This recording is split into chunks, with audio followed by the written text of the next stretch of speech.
Welcome back to the Parkkeeper Stories, where the wilderness holds secrets darker than the night itself. I'm your guide through America's most haunting folklore and the terrifying encounters that park rangers dare not speak of. I never thought I'd end up in the heart of Alaska's wilderness. Growing up in the suburbs, my connection to nature was limited to weekend hikes and summer camping trips, but something about the raw, untamed vastness of Alaska had always pulled at me, like an ancient voice calling from the depths of primordial forests. When the position opened at Denali National Park, I applied without hesitation. 6 months later, I found myself driving up the single road that penetrated the 6 million acres of wild terrain, watching the mountains rise before me like giants awakening from slumber. "You chose a hell of a post," said Ross, the gray-bearded veteran ranger who was showing me around. Anaku Station is about as remote as it gets, 20 miles to the nearest ranger post, 60 to anything resembling civilization. The cabin stood beside a mirror-still lake, surrounded by dense spruce forest that climbed the nearby hills before giving way to the tundra and the distant snow-capped peaks. It was early June, but the air still carried a bite that reminded me winter was never far away in these parts.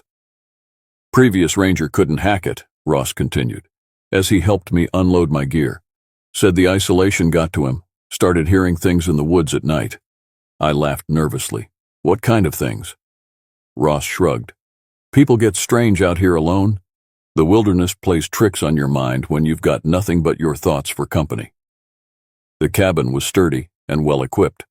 A main room with a wood stove, a small kitchen area, a bedroom, and an office space filled with maps, radios, and weather monitoring equipment. Solar panels and a backup generator provided power, and a satellite phone offered my only reliable connection to the outside world.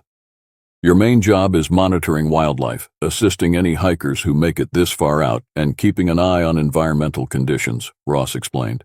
"Search and rescue when needed, though that's rare out here. Most tourists stick to the main areas of the park." As Ross prepared to leave, he paused at the door. "One more thing.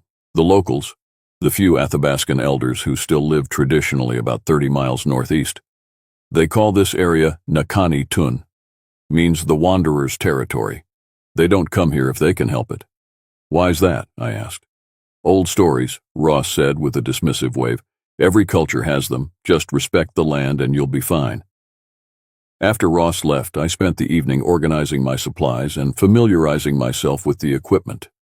As darkness fell, I stepped onto the porch and gazed across the lake. The water reflected the first stars appearing in the deepening blue sky, and the silence was absolute. Then, from somewhere in the distant forest, came a sound, something between a howl and a deep, resonant call that echoed off the mountains. I told myself it was a wolf, though it sounded unlike any wolf I'd heard before. That night I slept fitfully, my dreams filled with shadows moving through trees and the sensation of being watched. My first weeks at Anaku Station fell into a comfortable routine. Mornings were spent checking weather instruments and wildlife cameras, followed by patrol hikes along designated routes. I cataloged plant species, tracked animal movements, and documented everything in detailed reports transmitted back to headquarters. The isolation didn't bother me as much as I'd anticipated. There was a peace in the solitude, a chance to hear my own thoughts clearly for perhaps the first time in my life. The forest became my companion, its moods and rhythms familiar. It was during my third week that I found the first unusual track. I was hiking along the eastern shore of the lake when I noticed an impression in the mud near the water's edge. It resembled a human footprint, but was nearly 17 inches long and disproportionately wide. The toes were splayed, and there was a distinct arch. My first thought was that it must be a bear track, distorted by rain or melting snow. But studying it closer, I couldn't make it fit any known wildlife pattern I'd been trained to identify. I photographed it from multiple angles, took measurements, and made a plaster cast to send back to headquarters.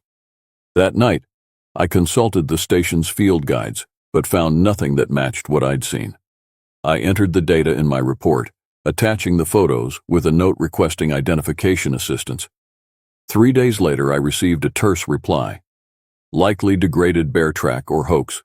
No further investigation required. I should have let it go. But something about the dismissal bothered me. I'd been around bear tracks my entire career, and this was different. The next morning, I hiked back to the location, only to find that heavy rain had washed away any remaining evidence. As I stood there, a sensation crept over me, a prickling awareness of being observed. I scanned the tree line but saw nothing. Still, the feeling persisted as I made my way back to the cabin, causing me to repeatedly glance over my shoulder. That evening, while I sat on the porch watching the sunset paint the mountains in hues of orange and pink, the radio crackled to life. Anaku Station, this is dispatch. We have a report of hikers overdue from the Calcin Ridge Trail. Last check-in was 3 days ago near your sector. Any sightings? I hadn't seen anyone in weeks. Negative, dispatch. No hikers in my area. Details on the missing party? 2 men, mid-30s, experienced backpackers on a 10-day trek. They should have checked in at Toklat River Station yesterday. I'll begin search patterns at first light, I promised. That night, the strange howling came again, closer this time. It started as a low moan that built to a bellowing cry, echoing across the lake. I stood at the window, straining to see through the darkness, when a movement caught my eye. A large shadow passing between trees at the forest's edge. I grabbed my flashlight and rifle, stepping cautiously onto the porch. The beam cut through the darkness but revealed nothing except the gently swaying branches. The howling had stopped, replaced by a silence so complete it seemed to press against my ears. As I turned to go back inside, my light swept across the ground near the cabin steps.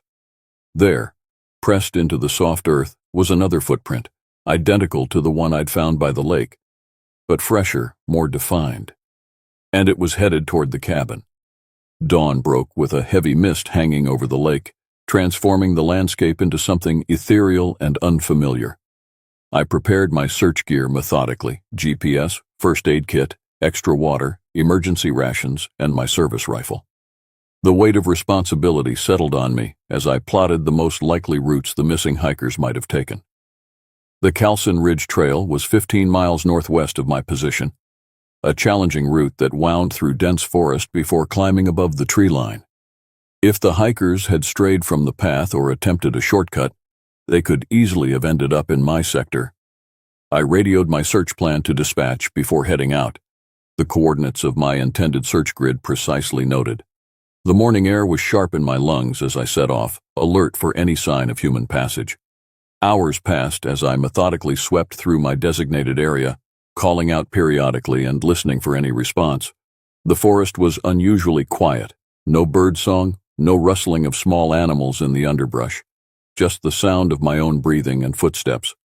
Near midday, I reached a small clearing where a stream cut through the forest floor, and there, half hidden in the tall grass, I found a backpack. My pulse quickened as I approached. The pack was high quality, the kind serious backpackers use, and it had been torn open, its contents scattered. I photographed everything before examining the scene more closely. The damage to the pack didn't match bear or wolf patterns. It looked as if it had been ripped apart by powerful hands rather than claws or teeth. Among the scattered items, I found a wallet with ID. Michael Terrence, 34, from Anchorage. One of our missing hikers. I keyed my radio. Dispatch, this is Anaku. I've located gear belonging to one of the missing hikers. Signs of wildlife interference. No visual on individuals yet. After marking the location, I widened my search pattern. 30 yards further, I found a tent site. The tent half erected, sleeping bags unrolled inside. A cooking stove was still set up, a pot of water now dry on its burner. It appeared they had been in the process of making camp when something happened. There was no blood, no signs of injury or struggle beyond the damaged backpack. It was as if they had simply walked away, leaving everything behind, or been taken. The thought sent a chill through me despite the afternoon warmth. I continued searching until the light began to fade, finding nothing more than a single boot print in mud near the stream. A human print, not the large, unusual tracks I'd found earlier. I marked all locations on my GPS and reluctantly headed back to the cabin, knowing that searching in darkness would be futile and dangerous. The return journey felt longer, the forest shadows deeper, Twice I stopped, certain I heard movement paralleling my path just beyond visual range. Each time I called out, only silence answered. When the cabin finally came into view, relief washed over me. I hurried inside, securing the door behind me before radioing a complete report to dispatch. A search and rescue team would be helicoptered in at first light to continue the effort with more personnel. "Any theories on what happened?" the dispatcher asked. I hesitated, thinking of the torn backpack, the abandoned camp, the strange tracks I'd found days earlier. "Nothing concrete," I replied, "but something doesn't feel right." After signing off, I heated a simple meal and tried to relax. My muscles ached from the day's exertion, but my mind remained alert, processing everything I'd seen. I was almost dozing when a sharp crack jolted me awake, the unmistakable sound of a branch breaking under significant weight, very close to the cabin. I grabbed my flashlight and moved cautiously to the window. The beam illuminated nothing but trees and shadows. Then, just at the edge of the light's reach, I caught a glimpse of movement, something large, upright, retreating into the darkness. Heart pounding, I retrieved my rifle and moved to the door, debating whether to investigate further. Professional duty warred with primal instinct, the latter screaming at me to stay inside, to keep barriers between myself and whatever lurked in the forest. Another sound decided me, a low, rumbling growl unlike anything I'd ever heard from wolf or bear. I secured the door's deadbolt and methodically checked every window, making sure each was locked. Sleep was impossible. I sat with my back to the wall, rifle across my lap, listening to the night sounds outside. Occasionally branches would crack or leaves would rustle, always just at the edge of the clearing surrounding the cabin. Whatever it was, it seemed to be circling, testing boundaries. Near dawn, exhaustion finally claimed me, and I dozed fitfully. I woke to sunlight streaming through the windows and the distant thrum of an approaching helicopter. The search team had arrived. 4 rangers and a wilderness paramedic comprised the team. Their leader, Hayes, was a stocky man with 20 years of Alaska experience etched into his weathered face. "Heard you found some interesting signs yesterday," he said after introductions were complete. I briefed them on everything I'd discovered, leading them to the map where I'd marked the significant locations. "What about these tracks you reported last week?" Hayes asked, his tone carefully neutral. "Find any more of those?" I described the fresh print I'd found near the cabin and the shadowy figure I'd glimpsed in the night. Hayes and the others exchanged looks I couldn't quite interpret. "We'll split into 2 teams, Hayes finally said. "You and Carver head back to where you found the backpack. The rest of us will work the area to the north. Radio check every 30 minutes. Carver was the youngest of the team, a female ranger with sharp eyes and a no-nonsense demeanor. As we hiked, she asked pointed questions about my time at the station, particularly about the strange tracks and sounds. "You know something," I said finally. "Something you're not telling me." Carver was silent for several steps before responding. "There have been incidents in this region before. Hikers gone missing, strange reports from people who come out of the backcountry. Most get written off as inexperience, exposure, wildlife encounters. But," I prompted when she didn't continue, "but some of us who've been around a while, we've seen things that don't add up. Hayes has a collection of plaster casts similar to what you described. Footprints too big for any known animal, too structured to be anything but bipedal. We reached the backpack location and began a more thorough search of the area. 2 hours in, Carver called me over to what looked like a game trail leading deeper into the forest. "Look at this," she said, pointing to a broken branch about 7 feet off the ground. Whatever broke this was tall, and here, she indicated scuff marks in the dirt. Something heavy passed through recently. We followed the trail for nearly a mile before it opened onto a rock field. And there, clear as day in a patch of mud, was a line of tracks. The same oversized humanoid footprints I'd found by the lake. Only these were fresher, more defined. Carver photographed them silently, her expression grim. When she finally spoke, her voice was tight.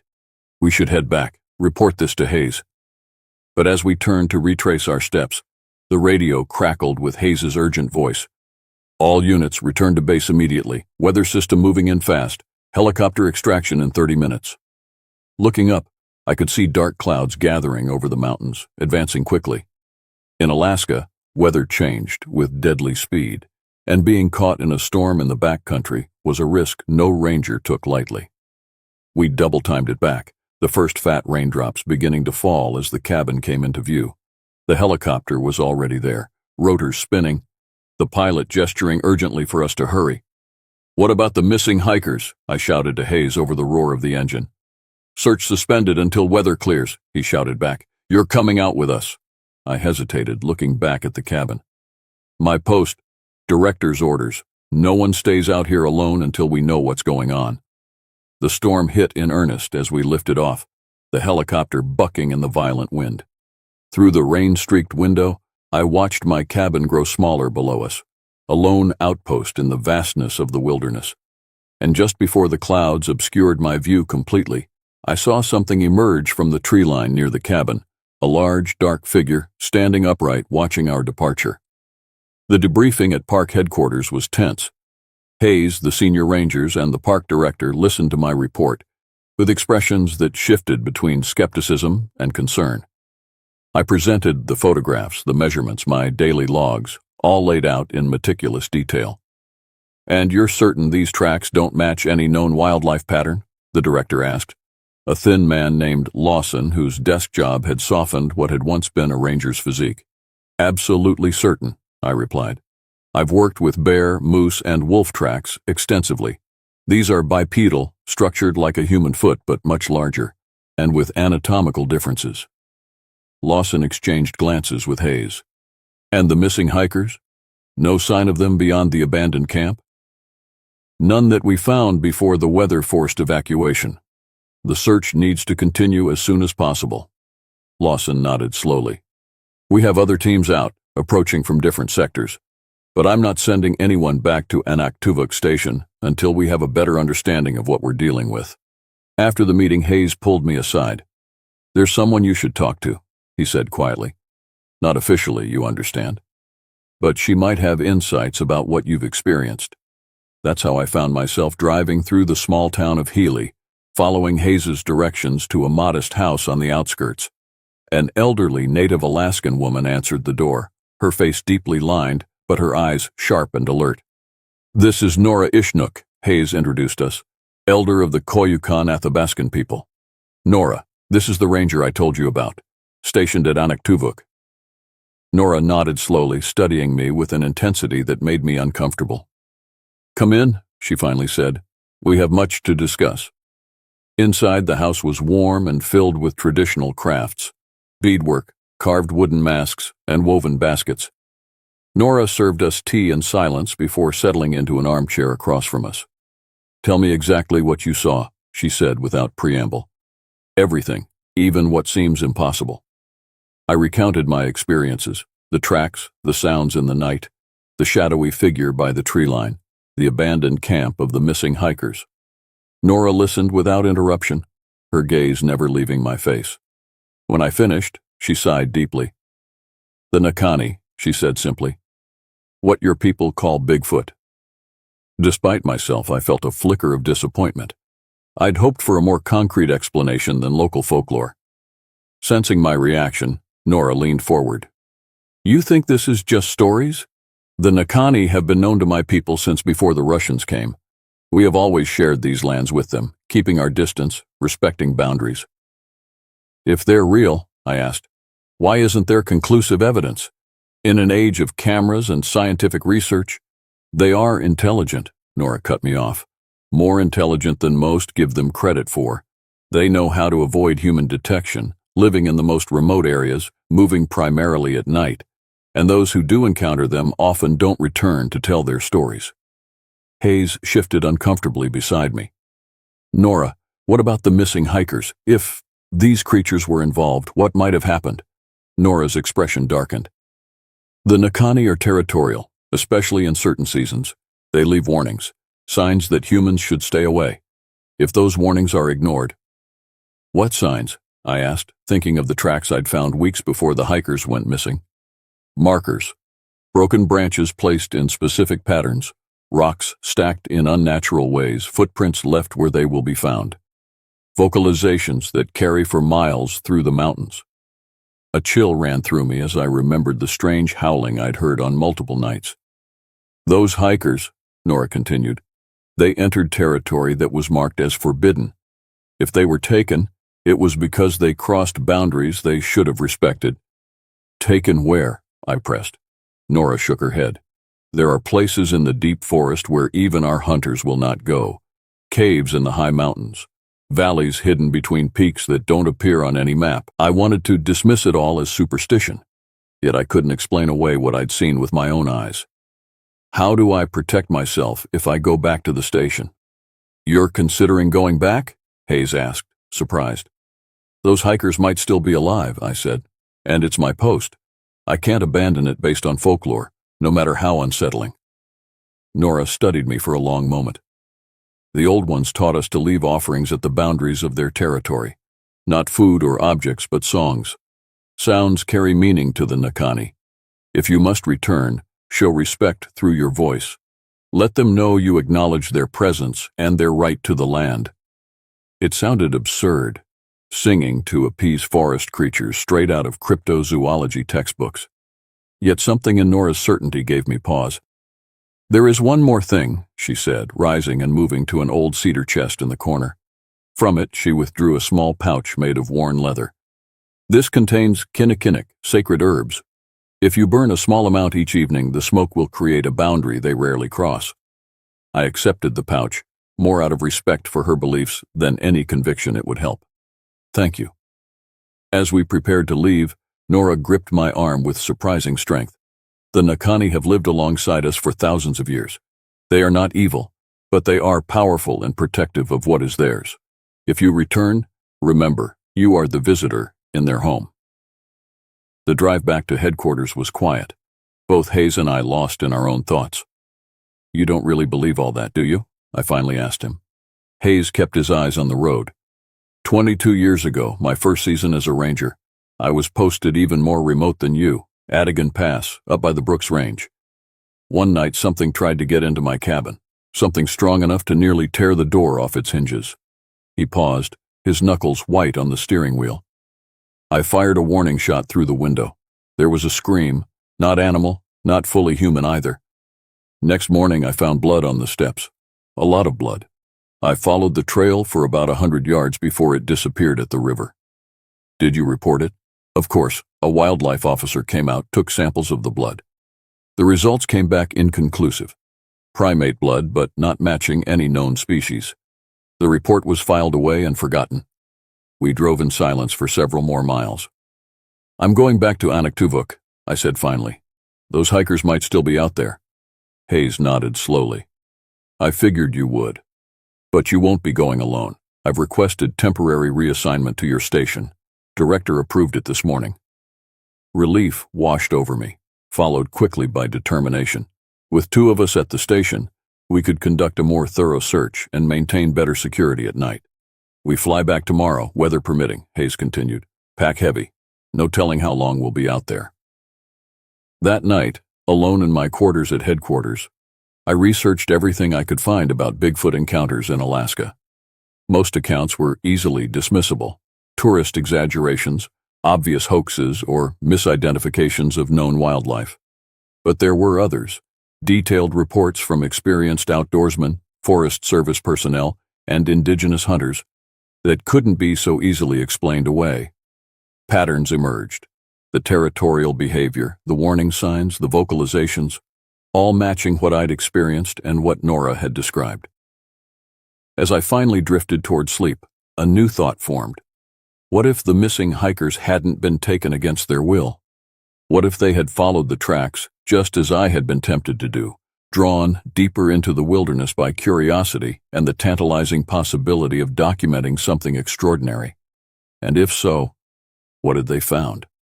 The helicopter touched down near my cabin the following afternoon. The storm had passed, leaving behind crystalline air that made the distant mountains seem close enough to touch. Hayes and I unloaded our gear efficiently, both of us scanning the tree line as we worked.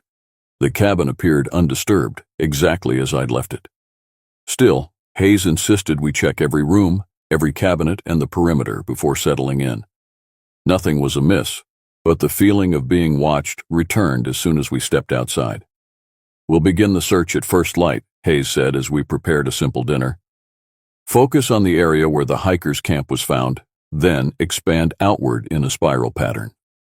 I nodded, trying to focus on practical matters, rather than the memory of that dark figure I'd glimpsed watching the helicopter depart days earlier. "I've marked all the locations where I found unusual tracks.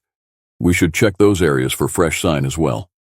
After dinner, as darkness gathered outside, I remembered Nora's gift. Feeling slightly foolish, I opened the leather pouch and sprinkled a small amount of the dried herbs into a metal bowl. The pungent aroma filled the cabin as it smoldered.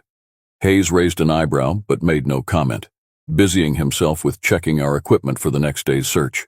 We established a watch schedule for the night, 4 hours on, 4 off. I took the first shift, sitting by the window with the lights dimmed, watching the moonlight create silver patterns on the lake's surface. For the first 2 hours, nothing moved except the occasional breeze through the trees. Then, just after midnight, I heard it, the same haunting call that had awakened me on previous nights. It started low, almost subsonic, before rising to a mournful cry that echoed across the water. I woke Hayes with a hand on his shoulder, pressing a finger to my lips. We listened together as the call came again, closer this time. "Vocal range too wide for a wolf," Hayes whispered. "Not a bear either." "Nakani?" I asked, the word feeling strange on my tongue. Hayes just shook his head, not in denial but in uncertainty. We remained still, listening as the calls continued, seeming to circle the cabin at a distance. Then, abruptly, they stopped. The silence that followed was somehow more unnerving than the sounds had been. Just before dawn during Hayes's watch, the radio crackled to life, the first communication we'd received since arriving. "Anaku Station, this is dispatch. Report status, over." Hayes responded immediately. "Dispatch, this is Ranger Hayes at Anaku, all secure. Preparing to begin search operations at daybreak. Be advised, we have new information on missing hikers. Satellite phone ping received approximately 6 miles northeast of your position. Bearing 058. Signal was brief, no voice communication established." We looked at each other. 6 miles northeast would place the signal deep in the roadless backcountry, in an area of dense forest and rugged terrain that was rarely traversed even by the most adventurous hikers. "Acknowledged, dispatch. We'll adjust search pattern to investigate the signal source." As the sky lightened, we gathered our gear and studied the maps. The area where the signal had originated was marked only with contour lines and the vague notation, "mixed forest." No trails, no landmarks, nothing to indicate why anyone would venture there. "It makes no sense," I said, tracing the likely route from the hikers' abandoned camp to the signal location. "Why would they head deeper into the wilderness instead of toward a ranger station or the park road?" Hayes had no answer, but his expression was grim as he checked his rifle and secured extra ammunition in his pack.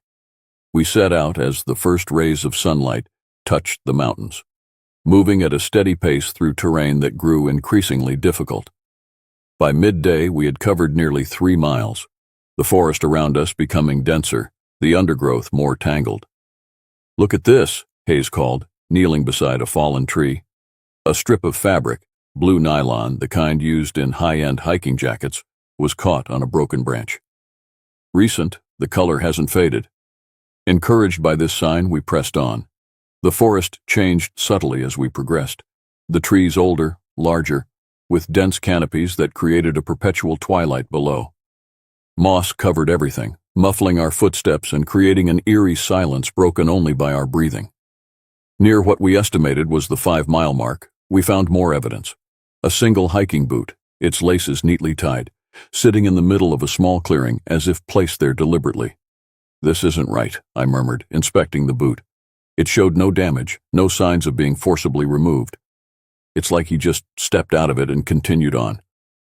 Hayes nodded, his face tense. "Like breadcrumbs. But leading where? And why?" We continued forward with increased caution, both of us now moving with weapons ready. The GPS indicated we were approaching the coordinates where the satellite phone signal had been detected. The forest opened suddenly into a clearing dominated by a massive, wind-twisted spruce. At its base, partially hidden by exposed roots, was the entrance to what appeared to be a natural cave or crevice in the rocky soil. And there, propped against the tree trunk, was a satellite phone. Hayes approached it carefully while I covered him, scanning the surrounding forest. The phone was intact, its battery still showing half charge. Hayes pressed a button and the screen illuminated. "Last outgoing call attempt was 3 days ago," he reported. "Duration 9 seconds, not long enough to establish voice communication." "Why leave it here?" I wondered aloud. "And where are they?" Hayes didn't answer, his attention fixed on something at the base of the tree. He crouched, pushing aside fallen needles to reveal marks carved into the trunk. 3 parallel lines intersected by a 4th, forming a symbol I didn't recognize. "I've seen this before," Hayes said quietly. "In the Brooks Range. The old hunters called it a boundary marker." A sound from the forest edge made us both turn sharply. A deliberate breaking of a branch like a warning. "We're being watched," I whispered, scanning the shadows between the trees. Hayes nodded almost imperceptibly, slowly rising to his feet. "We need to make a decision. Continue toward that cave or head back before we lose daylight." The rational choice was clear.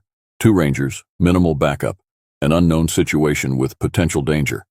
Protocol dictated we retreat, report our findings, and return with a larger, better-equipped team. Yet something held me there. The satellite phone placed so deliberately, the strange symbol, the sense that the missing hikers had been drawn here just as we had been. If they had entered that dark opening, what had they found? "We can't leave without knowing," I said finally, "but we should document everything first in case—" I let the sentence hang unfinished. Hayes didn't argue.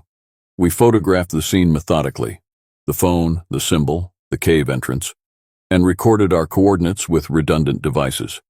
Hayes made a brief radio call to dispatch, reporting our location and findings. "Be advised, we are investigating a potential shelter location. We'll report again in 30 minutes. The cave entrance was larger than it had first appeared, easily big enough for a person to enter while crouching. A cool draft flowed from its depths, carrying a musty, unfamiliar scent. I switched on my flashlight, its beam cutting through the darkness to reveal a rough tunnel that descended at a gentle angle. The walls showed signs of both natural formation and deliberate modification.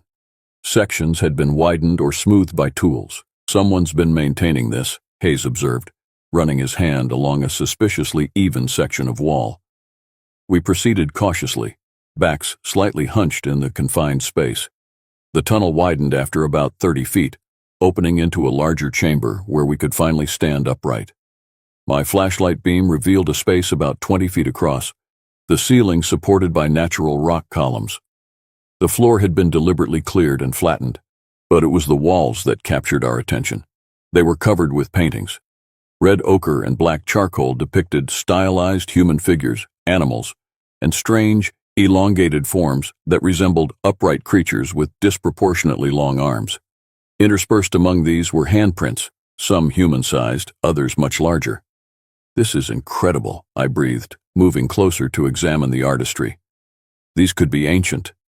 "Or made to look ancient," Hayes cautioned, though his voice held a note of awe. "Either way, this place is important to someone." A narrow passage led deeper from the main chamber. Without discussing it, we both knew we needed to continue. The passage twisted and descended further, the air growing noticeably cooler. After what seemed like 100 yards of careful progress, it opened into a second, larger chamber. And there, illuminated in our flashlight beams, we found the missing hikers' equipment, backpacks, sleeping bags, cooking gear, all arranged neatly along one wall. A small LED lantern still glowed faintly, its battery nearly exhausted. "They were here," Hayes said unnecessarily, willingly by the look of it. "This is set up like a camp, not like prisoners." I moved further into the chamber, my light catching the gleam of something reflective in a far corner. A notebook, expensive, waterproof, the kind serious field researchers use. I opened it carefully. The pages contained meticulous notes, drawings, and coordinates. The handwriting started neat and ordered, but became increasingly erratic in later entries. "Listen to this," I said, reading aloud from one of the final entries. Day 7. We've been accepted. The sentinels still watch from a distance, but they no longer display threat behaviors when we approach. M believes we'll be taken to the colony soon. The vocalizations change tonight. Higher pitch, more complex patterns. They're communicating something specific about us, no longer fearful for our safety. This discovery will change everything we thought we knew. Hayes took the notebook from me, flipping through the earlier pages. These guys weren't just hikers, he said grimly. They came looking for the Nani, deliberately. A sudden draft extinguished our lantern, plunging us into darkness broken only by our flashlights. And with the darkness came a sound, a low, rumbling growl from the tunnel behind us, followed by the unmistakable cadence of heavy footsteps approaching. The footsteps halted at the chamber entrance. Hayes and I backed against the far wall, both operating on Ranger survival instinct, as we positioned our flashlights to illuminate the passage while keeping our peripheral vision clear of the beams. The growl came again, lower this time, almost subsonic. The vibration of it felt as much as heard. Then, slowly, something began to emerge from the tunnel into the chamber. First came a massive hand, not a paw, but a hand with opposable thumbs and defined fingers covered in dark hair. It gripped the edge of the rock entrance, the muscles beneath the hair rippling with controlled strength. I had expected fear, but what washed over me instead was a profound sense of awareness, the certainty that I stood at a threshold few humans had ever crossed. Hayes must have felt it too, for neither of us raised our weapons. We stood frozen as a figure ducked through the entrance and rose to its full height before us. 8 feet tall, perhaps more, with powerful shoulders and a barrel chest, covered in dark brown hair that hung longer around a face that was both alien and eerily familiar. The brow ridge was prominent, the jaw robust, but the eyes were unmistakably intelligent, studying us with an intensity that made it clear we were being evaluated. Behind it came a second figure, slightly smaller but moving with the same fluid grace that belied its size. This one carried something, a bundle wrapped in what looked like hand-processed leather. The larger being made a series of sounds, clicks, deep resonant tones, and what could only be described as words in a language I'd never heard, but which contained distinct patterns and repetitions. "They're talking," Hayes whispered beside me, his voice filled with wonder and disbelief. The smaller figure stepped forward, placing the bundle on the ground between us. With deliberate movements, it unwrapped the leather to reveal a human artifact. A digital camera, the same high-end model I'd seen listed in the missing hiker's equipment inventory. The larger being made another series of sounds, then pointed to the camera, to us, and finally toward a side passage we hadn't noticed before, a smaller tunnel leading deeper into the earth. The meaning seemed clear, even without shared language. They were showing us something, offering evidence. Moving slowly, telegraphing my actions, I stepped forward and picked up the camera. It powered on, the battery still holding charge. The display showed it contained 342 images. I began to scroll through them, Hayes moving cautiously to look over my shoulder. The first images were typical hiking photographs, landscapes, trail markers, wildlife. Then they changed, becoming more focused, more deliberate. Distant figures at the edge of clearings, dark shapes moving between trees, footprints identical to those I'd found by the lake. The progression was clear. The hikers had started following the signs, documenting their investigation. The later images were extraordinary, closer views of the beings now standing before us, clearly taken with long telephoto lenses from concealed positions. The final sequence showed a settlement of sorts, structures built into hillsides and among massive trees, partially concealed by the forest but revealing a complex community. As we viewed the images, the larger being watched our reactions carefully. When we reached the end of the sequence, it made another series of sounds and gestured again toward the side passage. "I think they want to show us where the hikers are," I said quietly. Hayes nodded, his professional training warring visibly with the unprecedented situation. "This is beyond anything in the manual," he murmured, "but I don't sense threat." We followed as the two beings led us through the narrow passage, which wound deeper before beginning a gradual ascent. After perhaps 10 minutes of careful progress, We felt fresh air flowing from ahead.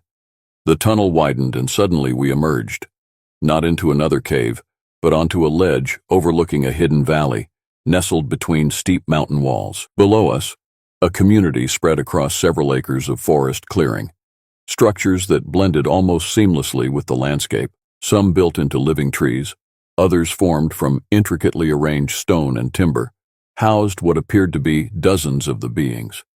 They moved about the settlement with purpose, carrying out tasks, interacting in what was clearly a complex social structure. And there, near the center of the community, was a structure different from the others, more deliberately constructed, with a door-like opening and what might have been windows covered with translucent material. Outside, it stood two human figures, the missing hikers. Even from this distance, it was clear they were unrestrained, moving freely, engaged in what appeared to be communication with several of the beings. One held a notebook, probably the companion to the one we'd found, and was making notes or drawings as the other operated what looked like a small recording device. "They're not captives," Hayes said, his voice a mixture of relief and confusion. "They're researchers." The larger being that had led us here made a descending series of vocalizations that somehow conveyed both affirmation and warning. It pointed to the hikers, then to us, then swept its arm across the valley in a gesture that encompassed the entire community. Finally, it placed a massive hand over its chest and bowed its head slightly. The meaning seemed clear. "They are here by choice. You may join them or return. This place is ours, but we are sharing it."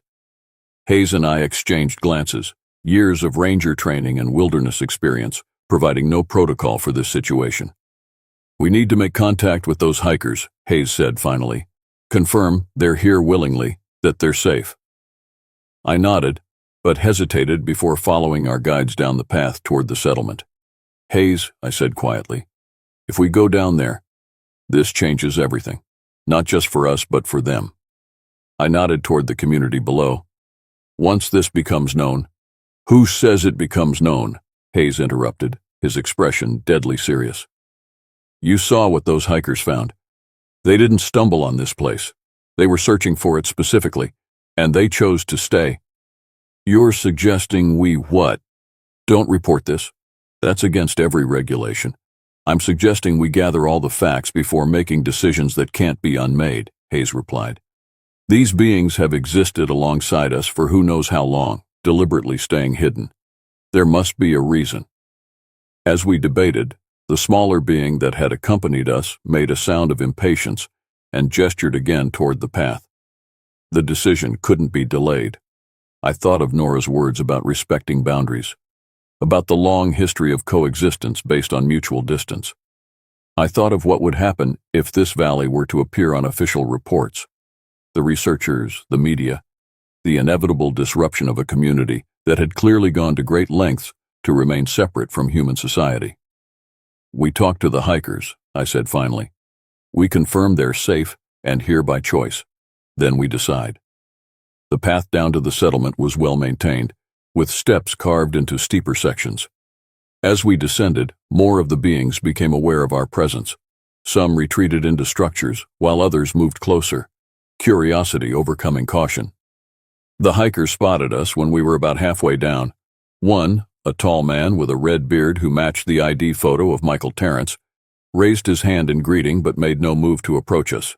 His companion, a shorter man with close-cropped dark hair, watched our approach with visible apprehension. When we finally stood face to face, Terrence spoke first, his voice rough from disuse of English. "Rangers, we figured someone would come eventually." "You've been reported missing," Hayes said. "Your families are worried." Terrence nodded, guilt flickering across his features. "That wasn't the plan. We were supposed to complete our expedition and return with enough evidence to be taken seriously, but—" He gestured at the settlement around us. "Once we found this, everything changed." "You came looking for them specifically," I said, not a question. "We've been tracking evidence for years," the second man said. "Footprints, hair samples, sound recordings.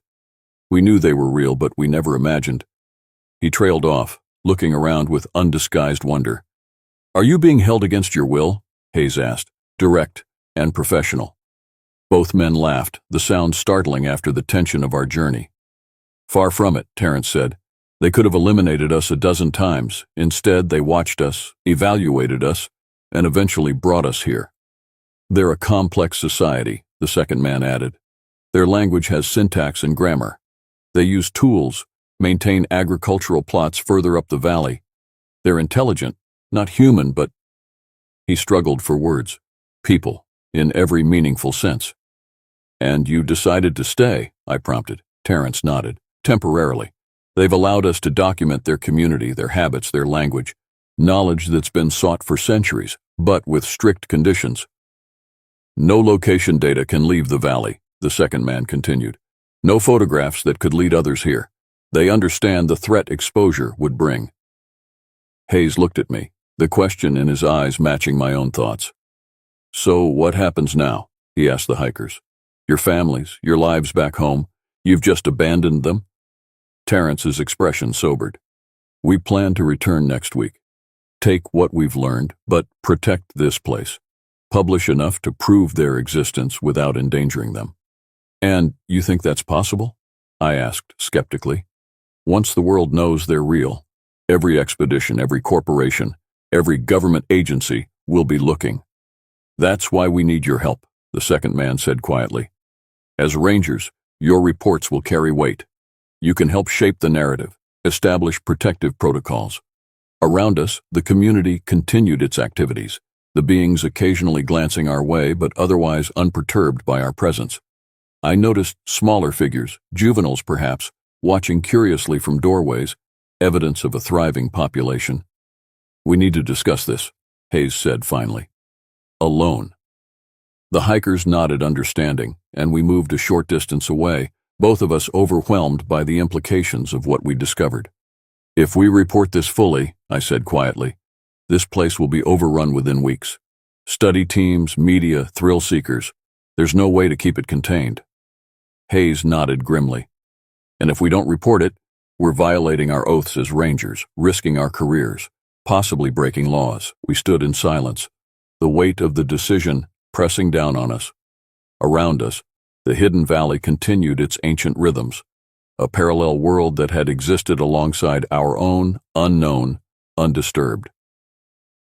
There's a third option, I said finally. We report finding the hikers alive and well. We state they were conducting research but got disoriented in the backcountry. Technical truth, omitting the critical details. And this place? Hayes gestured at the settlement. Remains their secret to keep, I replied. At least until humanity is ready to make contact without destroying what we discover. Hayes was silent for a long moment, his ranger's integrity visibly wrestling with the unprecedented ethical dilemma. The hikers would have to agree to maintain the story, he said finally. I think they already understand the stakes, I replied. We returned to where Terence and his companion waited, the larger being that had first led us into the chamber standing nearby, observing our interaction with unnerving intelligence. We'll help you get back, I told the hikers. Report that you were conducting research, got disoriented, but survived on your own until we found you. No mention of... I gestured at the settlement. Relief washed over their faces. That's what we were hoping you'd say, Terence admitted. We need time to figure out how to share this discovery responsibly, if at all. We leave in the morning, Hayes said firmly. Your families deserve to know you're safe. As night fell over the valley, we were offered shelter in the structure that had been provided to the hikers. Around us, the community continued its life. Sounds of their language, glimpses of their social interactions, evidence of a civilization that challenged everything we thought we knew about our place in the world. Before sleep claimed me, I stepped outside to look at the stars visible between the mountain peaks that had hidden this valley for perhaps thousands of years. The larger being, the one I'd come to think of as the leader, stood nearby, its own gaze turned skyward. Without thinking, I spoke to it directly. We'll keep your secret, I said, knowing it couldn't understand my words but hoping it might grasp my meaning. But others will come eventually. It's inevitable.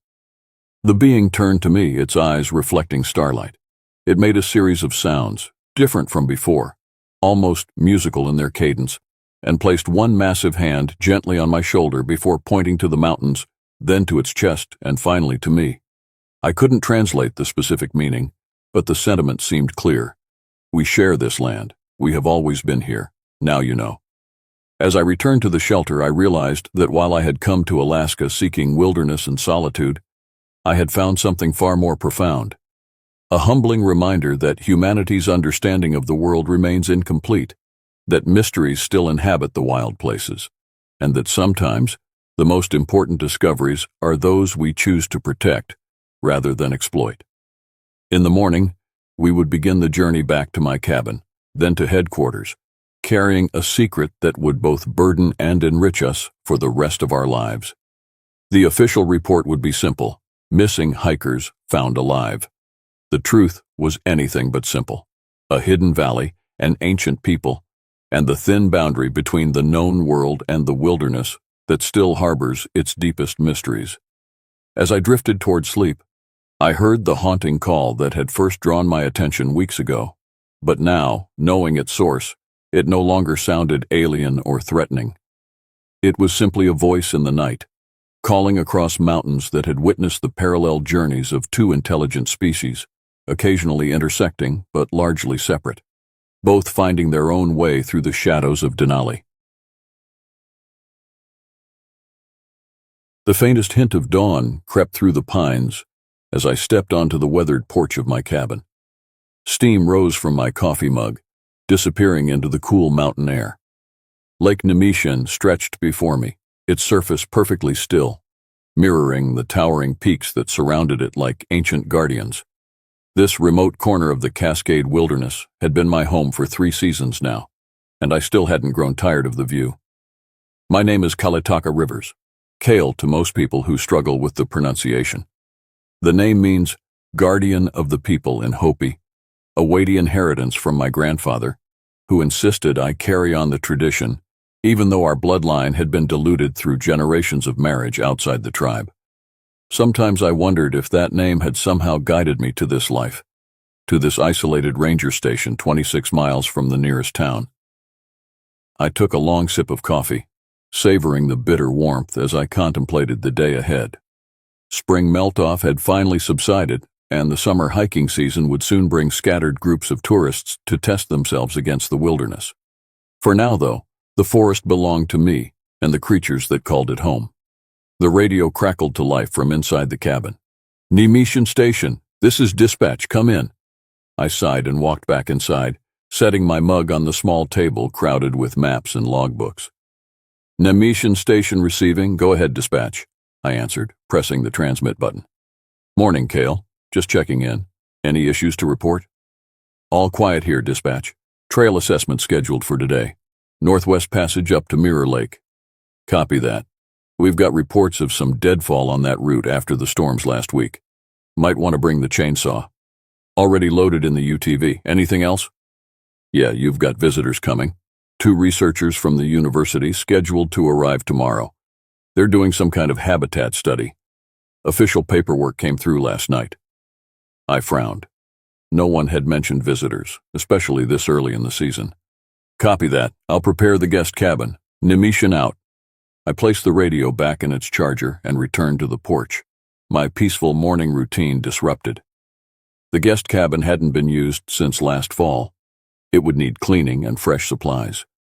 The sun had finally crested the eastern ridge, casting long shadows across the lake. In the new light, I noticed something unusual on the far shore, a dark shape moving along the tree line. I reached for my binoculars and focused on the area. Nothing. Whatever it was had disappeared into the dense forest. Probably a moose or elk coming down for a morning drink. Yet something about the movement had seemed different, more deliberate. I shook off the uneasiness. After years as a park ranger, I'd learned to trust my instincts, but I'd also learned that the forest plays tricks on the eyes, especially in the half-light of dawn. After finishing my coffee, I packed gear for the day's work.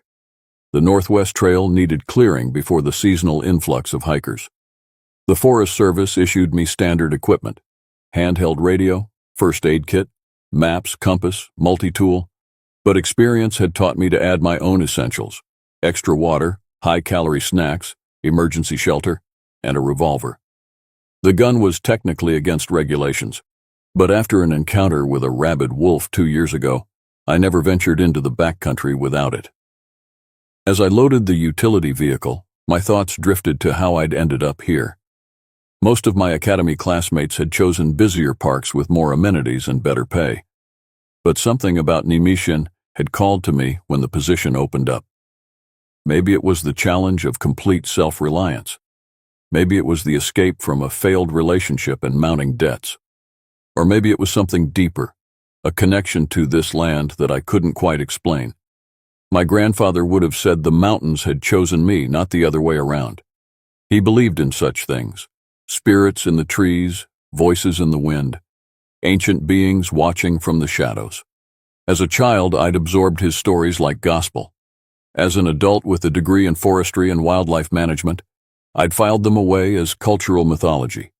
Beautiful, but not literal. Yet sometimes, alone in these woods, I caught myself listening for those voices. I drove the UTV along the shoreline trail, heading northwest toward the area where fallen trees had been reported. The morning warmed quickly as spring sunshine filtered through the canopy. Birds called overhead, and occasionally I spotted deer watching curiously from the undergrowth before bounding away. About 3 miles in, I encountered the first major obstacle, a massive old-growth pine that had toppled across the trail.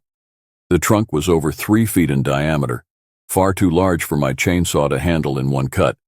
I'd need to section it carefully.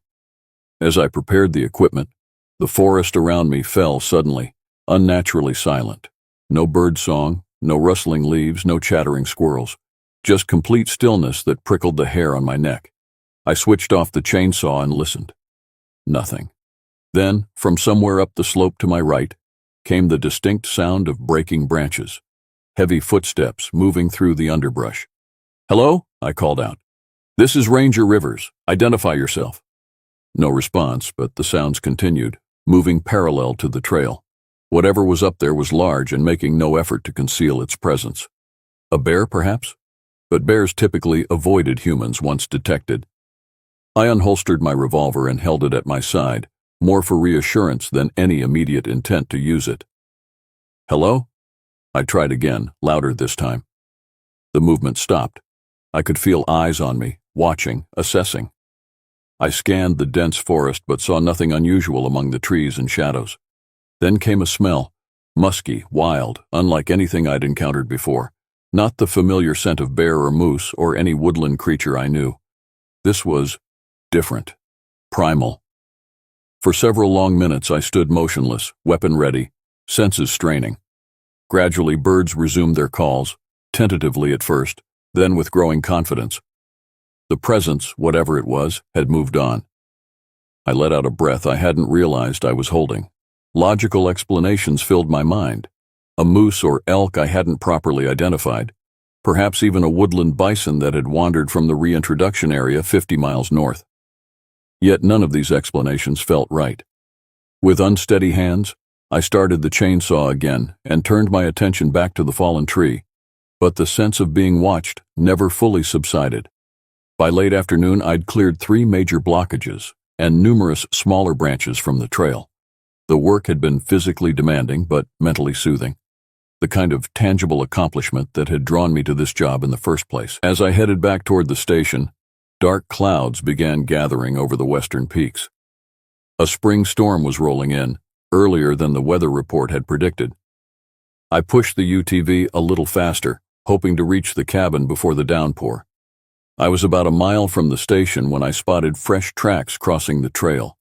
Large, human-like footprints pressed deep into the soft earth. I stopped the vehicle and knelt to examine them more closely. The prints were unlike any human boot I'd ever seen. Elongated, nearly 18 inches in length, with 5 distinct toe impressions. Too large for a person, but too structured for a bear. I took photos with my phone and used my hand for scale. The stride length between prints was enormous, suggesting whatever made them stood well over 7 feet tall. A joke, perhaps? Some hiker with homemade Sasquatch feet playing games? But we'd had no reports of visitors in this area for weeks, and the tracks appeared fresh, made within the last few hours. Thunder rumbled in the distance as I followed the tracks with my eyes. They emerged from the dense forest to my left, crossed the trail, and disappeared into the undergrowth, heading toward the lake, toward my cabin. The first heavy raindrops began to fall as I climbed back into the UTV. By the time I reached the station, the storm had arrived in full force, rain hammering the metal roof and wind howling through the pines. I quickly secured the vehicle and equipment, then made a dash for the cabin's porch. As I reached for the door handle, I glanced back toward the tree line where I'd seen movement that morning. For a split second, illuminated by a flash of lightning, I thought I saw a tall, dark figure standing among the pines, watching me. Then darkness returned, and it was gone. Inside, I peeled off my wet jacket and boots, trying to convince myself that exhaustion and poor light were playing tricks on my perception. I radioed in my return to dispatch, reported the cleared trails, and mentioned the unusual tracks I'd found. "Sounds like you've got yourself a Sasquatch, Rivers," the dispatcher laughed. "Better set out some bait if you want to catch it." "Very funny," I replied, though I couldn't muster much humor. "I'm sending photos. Have wildlife take a look, would you?" "Will do. Stay dry up there. Storm's supposed to clear by morning." After signing off, I built a fire in the small wood stove and prepared a simple dinner. The guest cabin would have to wait until tomorrow. As I ate, I found myself repeatedly glancing out the windows into the darkness, searching for, what? A creature from my grandfather's stories? I'd always prided myself on rational thinking, on scientific explanations for natural phenomena. Yet here I was, jumping at shadows and imagining monsters in the woods. I needed to get hold of myself before the researchers arrived. The last thing I wanted was to come across as some superstitious forest dweller spouting tales of woodland creatures. Still, as I prepared for bed that night, I checked that my revolver was loaded and within reach. And for the first time since taking the position at Anaku Station, I locked the cabin door. Sleep came reluctantly, punctuated by vivid dreams of being pursued through endless forests by something I couldn't see, but knew was there. Always just behind me, always gaining ground. Each time I jerked awake, the storm still raged outside, and somewhere beneath the howling wind and pounding rain, I could have sworn I heard something moving around the cabin, testing the windows, searching for a way in. By morning, both the storm and my night terrors had passed. Sunlight streamed through the windows, revealing a peaceful scene that made my fears seem ridiculous in retrospect. I laughed at myself as I prepared breakfast. Wildlife encounters were part of the job, and after years of experience, I should know better than to let imagination run wild. After eating, I headed out to prepare the guest cabin for the arriving researchers. The small structure stood about 50 yards from my own quarters, positioned to offer privacy while remaining close enough for convenience and safety. It was a simple design: one room with 2 beds, a small kitchenette, and basic bathroom facilities. As I approached, I noticed immediately that something was wrong. The door stood ajar, though I was certain I'd secured it last fall. Inside, chaos greeted me. Bedding had been pulled from the mattresses, cabinet contents scattered across the floor, the small table overturned. My first thought was vandals, perhaps hikers who'd found the remote cabin and decided to leave their mark. But there had been no reports of anyone in the area, and the electronic trail register at the wilderness boundary hadn't recorded entries in weeks. Then I noticed the strange, musky scent I'd encountered on the trail the previous day.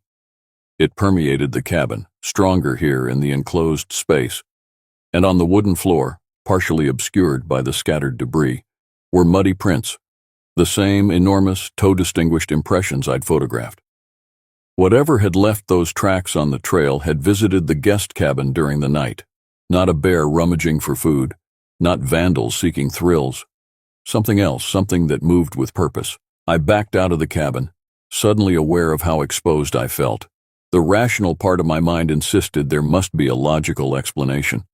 But another part, perhaps the part that had listened to my grandfather's stories, whispered that some things in these ancient forests defied conventional understanding. As I stood there, torn between conflicting instincts, my radio crackled to life. Anaku Station, this is dispatch. I retrieved the radio from my belt with unsteady hands. Go ahead, dispatch. Just got word your university visitors will be arriving earlier than expected. They're already on the access road, should reach you within the hour. I looked back at the ransacked cabin, then at the surrounding forest that suddenly seemed full of watching eyes. Copy that, I replied, my voice remarkably steady given the circumstances. I'll be ready. But I wasn't ready, not for what had happened during the night, and certainly not for what would follow in the days ahead. As I hurried back to my cabin to retrieve cleaning supplies, I couldn't shake the feeling that something had changed in my peaceful wilderness domain.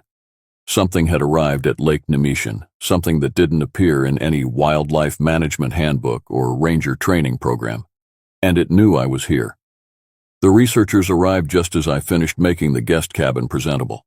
I'd worked frantically to restore order, all the while trying to formulate a reasonable explanation for what had happened. Breaking and entering by wildlife seemed the most logical approach, though it didn't account for all the details. Their vehicle, a mud-splattered university-owned SUV, pulled up beside my cabin, and two figures emerged. The first was a tall, broad-shouldered man with a wild mane of reddish hair and beard that made him look more like a Viking than an academic. The second was a slender woman with dark skin and close-cropped black hair, moving with the precise efficiency of someone who valued function over form. Ranger Rivers, the woman approached with an outstretched hand. I'm Dr. Maya Okalik. This is my colleague, Dr. Ian Denali. Her handshake was firm, her accent distinctly Canadian, specifically Inuit, I guessed, though I wasn't certain. Welcome to Anaku Station, I replied, shaking hands with both of them. Call me Kale, everyone does. G'day, mate, Denali said with an unmistakable Australian inflection that seemed at odds with his Norse appearance. Beautiful spot you've got here. Reminds me of Tasmania, minus the deadly everything. I helped them unload their surprisingly extensive equipment, cameras, recording devices, sample collection kits, and several unmarked metal cases that Dr. Okalik handled with particular care. Your paperwork mentioned habitat studies, I said, curiosity getting the better of me. What exactly are you researching? The two exchanged a quick glance before Okalik answered. We're conducting bioacoustic monitoring of wilderness environments, she said, studying how sound propagates through different forest densities, and what that tells us about ecosystem health. It sounded plausible enough, though it didn't explain all their equipment, or why they'd chosen Anaku, one of the most remote stations in the system, for their work. Interesting, I said, deciding not to press further for now. Let me show you to your accommodations. Fair warning, we had some wildlife get into the guest cabin last night. I've cleaned up, but there might still be some disturbance. What kind of wildlife? Denali asked, suddenly alert. I hesitated. Not entirely sure, larger than a bear based on the tracks. I took photos if you're interested. Again, that look between them, brief but meaningful. We'd very much like to see those, Okalik said carefully. As we approached the guest cabin, I described finding the large footprints on the trail and later discovering the break-in. I deliberately avoided mentioning my more unusual observations. The feeling of being watched, the strange scent, the shadowy figure during the storm. No need to come across as unstable on first acquaintance. Inside the cabin, the researchers inspected the space with keen interest, particularly the areas where I'd pointed out the muddy prints before cleaning them. Shame we couldn't see the originals, Denali muttered, kneeling to examine a faint remnant I'd missed. I took photographs, I reminded him, pulling out my phone to show them. Both researchers studied the images with an intensity that seemed disproportionate to mere scientific curiosity. Okalik's expression remained neutral, but Denali's eyes widened appreciably. Bloody hell, he whispered. It's just like the Patterson-Gimlin prints. The what? I asked. Okalik shot him a warning look before turning to me with a carefully composed smile. An old reference point in wildlife morphology, she explained smoothly. These are fascinating tracks, Ranger Rivers. Would you mind sending us these images? Not at all, I said, though something about their reaction nagged at me. And please, it's Kale. After helping them settle in, I returned to my own cabin to prepare dinner. I'd invited them to join me, partly out of hospitality, and partly because I was eager to learn more about my unexpected guests. As I chopped vegetables for a stew, my mind kept returning to Donnelly's comment and Okalik's quick intercession. Patterson-Gimlin wasn't a term I recognized from my wildlife management training. I opened my laptop and searched the phrase. The results were unexpected. Patterson-Gimlin referred to a famous or infamous film from 1967, purportedly showing a female Bigfoot walking along a creek bed in Northern California. The footage had been debated for decades by cryptozoologists and skeptics alike. These weren't ordinary wildlife researchers. They were Bigfoot hunters. The realization both amused and concerned me. On one hand, it explained their interest in the tracks and their elaborate equipment. On the other, it meant they'd been less than forthcoming about their true purpose here. When they arrived for dinner, I decided on a direct approach. "So," I said as I served the stew, "when were you planning to tell me you're looking for Sasquatch?" Donnelly choked on his first spoonful, while Okalik's expression flickered briefly before settling into resignation. "What gave us away?" she asked. "Patterson-Gimlin. I looked it up." I sat across from them at my small table. "Your university paperwork doesn't mention cryptozoology." Okalik sighed. "Because it wouldn't have been approved if it did. Look, we are legitimate researchers. I have a PhD in evolutionary biology, and Ian is a wildlife biometrician. We're just exploring unconventional hypotheses. With university funding." "The bioacoustic monitoring is real," Donnelly interjected, recovering from his surprise. "We're genuinely collecting that data. It's just not our only interest." I considered this as I ate. On a practical level, their actual research focus didn't much matter to me as long as they followed wilderness regulations and didn't disturb the environment. And if I were being honest, I was relieved their interest aligned with my recent experiences. It made me feel less like I was losing my grip on reality. "All right," I said finally. "I appreciate the honesty, and as it happens, you might find Naimishan particularly interesting at the moment." I proceeded to tell them everything.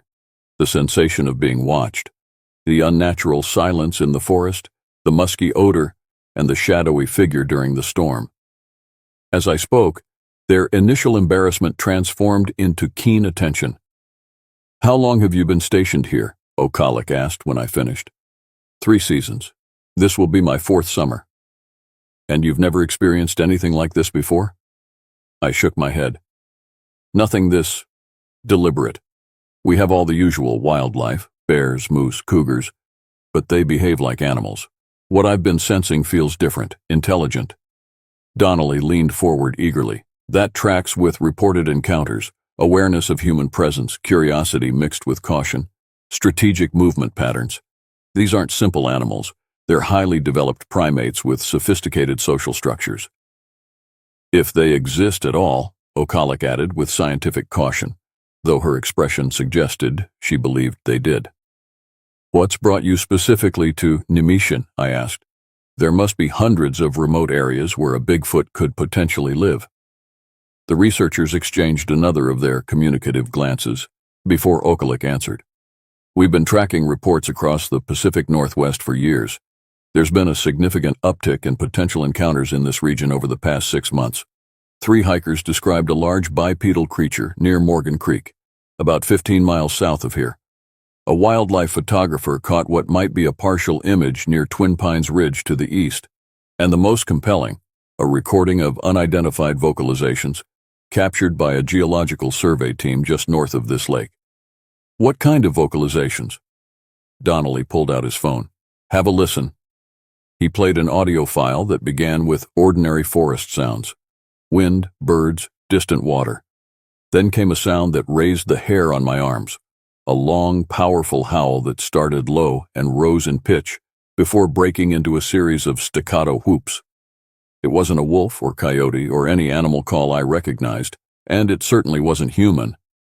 "That was recorded 8 miles from where we're sitting," Okalik said quietly as the recording ended. 2 months ago." We sat in silence for a moment, the implications settling around us like the gathering darkness outside. "There's something else," I said finally, "something I haven't mentioned." I told them about my grandfather and his stories, tales of ancient beings who had lived in the mountains since the beginning of time. He called them the Old Ones, and described them as tall, powerful creatures covered in hair, with a deep connection to the natural world, and a wariness of humans who had forgotten the old ways. In his stories, they weren't monsters, I explained. They were guardians of the wilderness, protectors of sacred places.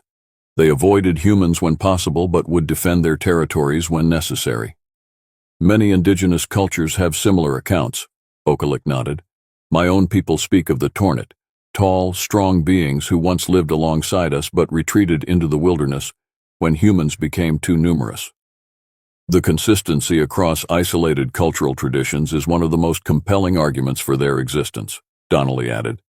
Aboriginal Australians have the Yowie, Himalayan peoples have the Yeti, North American tribes have Sasquatch or Wendigo, all describing remarkably similar creatures. So, what's your theory? I asked. If these things are real, why haven't we found definitive proof? No bodies, no clear photographs, no DNA that can't be explained away as known species. That's what we're trying to understand, Okalik replied. The most plausible hypothesis is that they're extremely rare, highly intelligent, and deliberately evasive.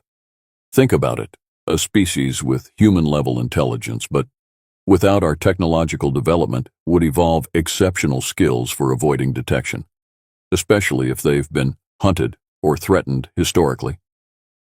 Outside, darkness had fully descended, and with it came the nighttime symphony of the forest. Crickets, frogs, and the occasional distant owl. As if on cue, the sounds gradually diminished until an unnatural quiet settled around the cabin. We all noticed the change simultaneously. Denali moved to the window, peering out into the blackness. Something's out there, he whispered. I reached for my flashlight, but Okalik caught my arm. Don't, she said softly. If it is what we think, light will drive it away. We sat in tense silence, listening intently. At first there was nothing beyond the faint whisper of wind in the pines. Then came soft, deliberate footsteps circling the cabin, heavy enough to be heard but carefully placed, like someone trying to move quietly despite their size. It's the same pattern as last night, I murmured. Circling, testing. It's curious, Okalik whispered, assessing potential threat. The footsteps paused outside the window nearest to where we sat. I could feel a presence just beyond the glass, a consciousness evaluating us as thoroughly as we were trying to detect it. Then came a sound that froze my blood, a soft, rumbling vocalization somewhere between a growl and what I can only describe as speech. It wasn't random animal noise. It had structure, intentionality. Denali fumbled for his phone, presumably to record, but the movement seemed to startle our visitor. There was a quick series of heavy footsteps retreating from the cabin, branches breaking as something large moved rapidly through the underbrush. And then silence returned. We remained motionless for several long moments before Okalik finally spoke. 3 years of research, and that's the closest I've ever been, she said, her voice tight with controlled excitement. It was right there. What do we do now? I asked, surprised at how steady my voice remained, despite my racing heart. We set up our equipment, Denali replied, already standing. Tonight, if it returns, we need to be ready. The next few hours were a flurry of activity as the researchers unpacked their specialized gear. They explained each item as they worked. Thermal imaging cameras, audio recording arrays designed to triangulate sound sources, motion sensors, and environmental sampling equipment to collect hair, saliva, or other biological materials. We're not trying to capture or harm it, Okalik assured me, perhaps sensing my unease. Just document, prove it exists. And if you do, I asked, what happens then? She paused in her work. That depends on how we handle the discovery. Ideally, we establish protections, recognize status as an endangered great ape species, habitat conservation, strictly controlled research access. And less ideally? Her expression darkened. Media circus, trophy hunters, habitat destruction by curiosity seekers. Is that why you're being secretive? Not just because people would think you're crackpots? Partly, she admitted, but mainly because we believe these creatures have survived precisely because they've remained undiscovered. Exposure before proper protections are in place could be disastrous for them. By midnight, they had established a perimeter of sensors around both cabins and into the nearby forest. We agreed to take watches throughout the night, Denali first, then Okalik, with me taking the pre-dawn hours. Try to get some rest, Okalik advised as I headed back to my cabin. And Kale, thank you for your understanding. Most people in your position would have radioed for a psychiatric evaluation by now. I smiled. Let's just say my grandfather's stories prepared me to keep an open mind. Back in my own space, I found sleep elusive despite my exhaustion. Every creak of the cabin, every whisper of wind became magnified in my awareness. I'd encountered countless wild animals during my years as a ranger, faced down territorial bears and hungry wolves, navigated treacherous terrain in all weather conditions. None of it had affected me like the events of the past 2 days. Was it fear? Partly, yes. But there was something else. A sense of standing at the threshold of discovery, of having the foundations of my understanding shifted. If Okalik and Denali were right, if the tracks and sounds and shadowy glimpses pointed to the existence of an undocumented hominid species, it would rewrite our understanding of evolutionary history. And on a more personal level, it would mean my grandfather's stories, dismissed by so many as mere folklore, contained profound truth. My watch came at 4 a.m. I relieved Okalik, who reported nothing unusual during her shift. The monitoring equipment showed only expected wildlife movements, deer coming to the lake to drink, nocturnal rodents going about their business. The eastern sky was just beginning to lighten when one of the thermal sensors at the edge of their array triggered an alert. I watched the monitor as a large heat signature moved slowly along the lakeshore, well beyond normal human height. Dr. Okalik, Dr. Denali, I called quietly. We've got something. They emerged from the guest cabin quickly, still wearing their clothes from the previous day. Denali took control of the monitoring equipment, while Okalik grabbed a high-powered spotting scope. Location? She asked tersely.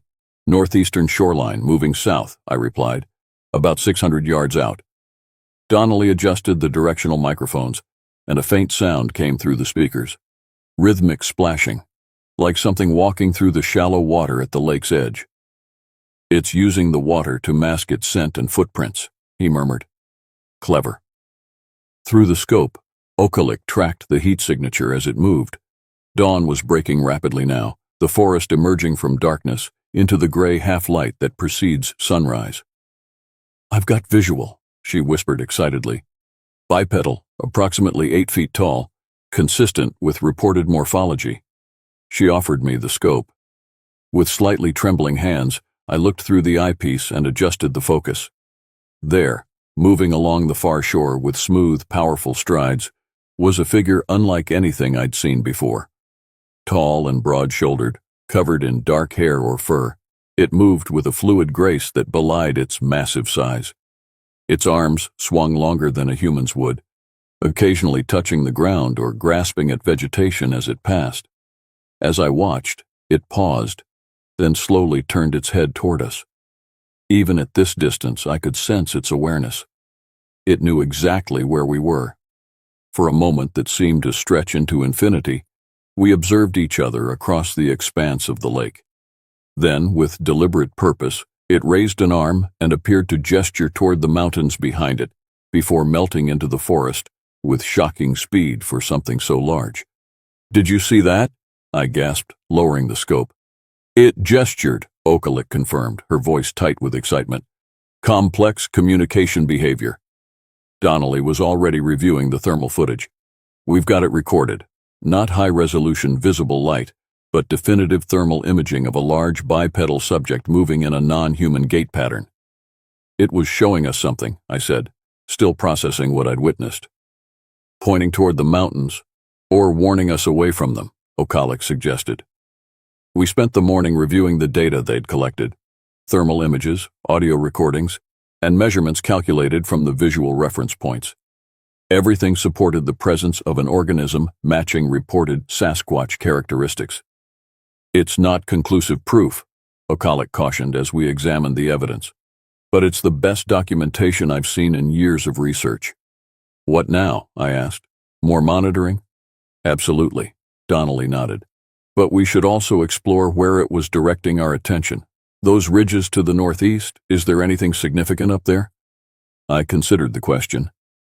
There's an area locals call the Echo Valley about 4 miles in that direction. Old-growth forest, some caves formed by ancient lava tubes. It's off the marked trails, so it sees very little human traffic. Perfect Sasquatch habitat, Donnelly mused. Shelter, seclusion, likely water sources. It's rough terrain, I warned. And if there is something up there that doesn't want company, all the more reason to investigate carefully, Okalik finished. We'll need your guidance, Kale. Would you be willing to take us there tomorrow? I hesitated.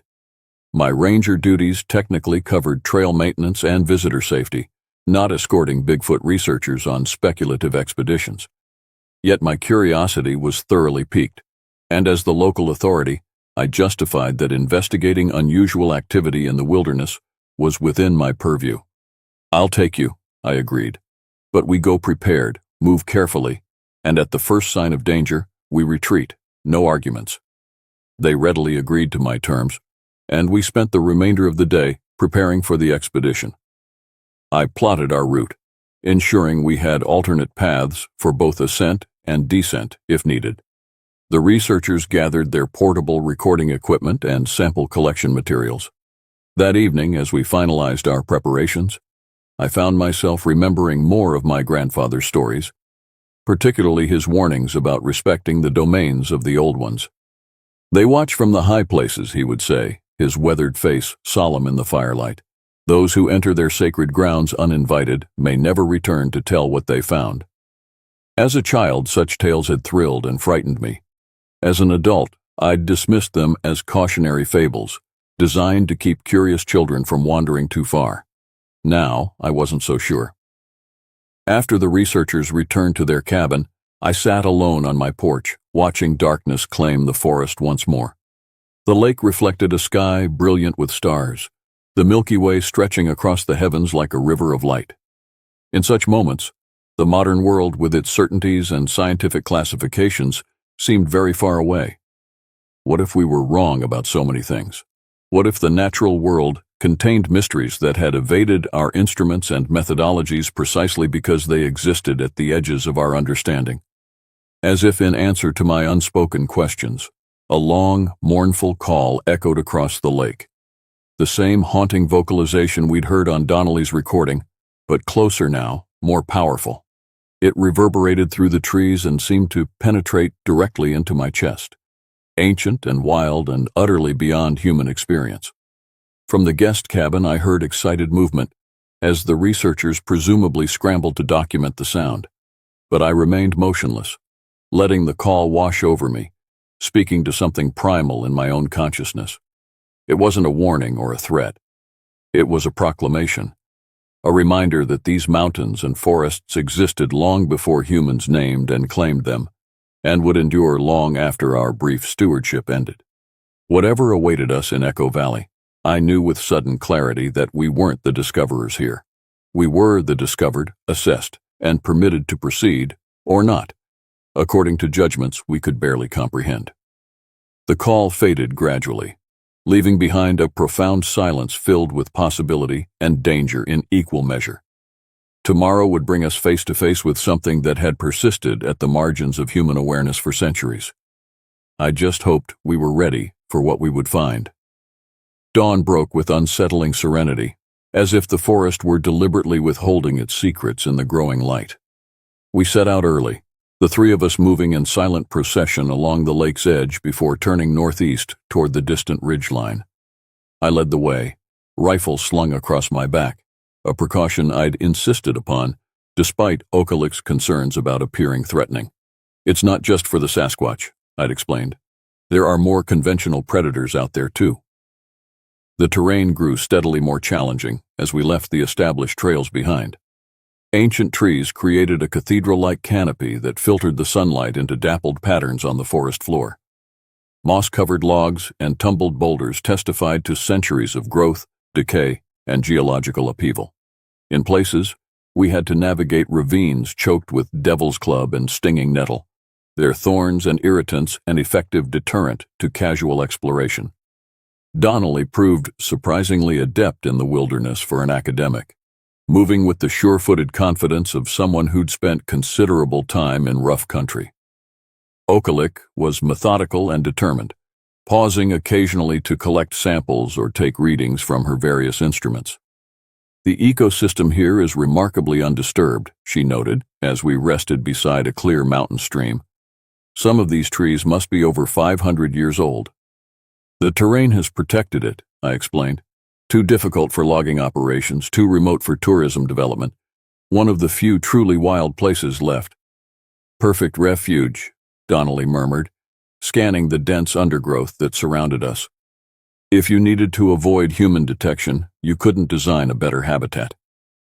We continued upward, the slope growing steeper as we approached Echo Valley. The forest thinned somewhat at higher elevation, replaced by jumbles of volcanic rock interspersed with hardy pines that thrived in the thin soil.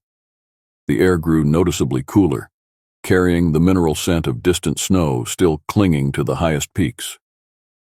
It was nearly noon when we crested a final rise and Echo Valley spread before us, a natural amphitheater of steep walls embracing a bowl of vibrant green meadow bisected by a meandering stream.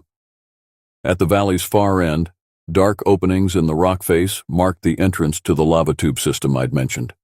It's beautiful, Okalik breathed, completely sheltered from view until you're right upon it. We descended carefully into the valley, all senses alert for any sign of unusual activity. The meadowgrass showed game trails, deer and elk primarily, but I noted areas where the vegetation was crushed in patterns inconsistent with four-legged animals.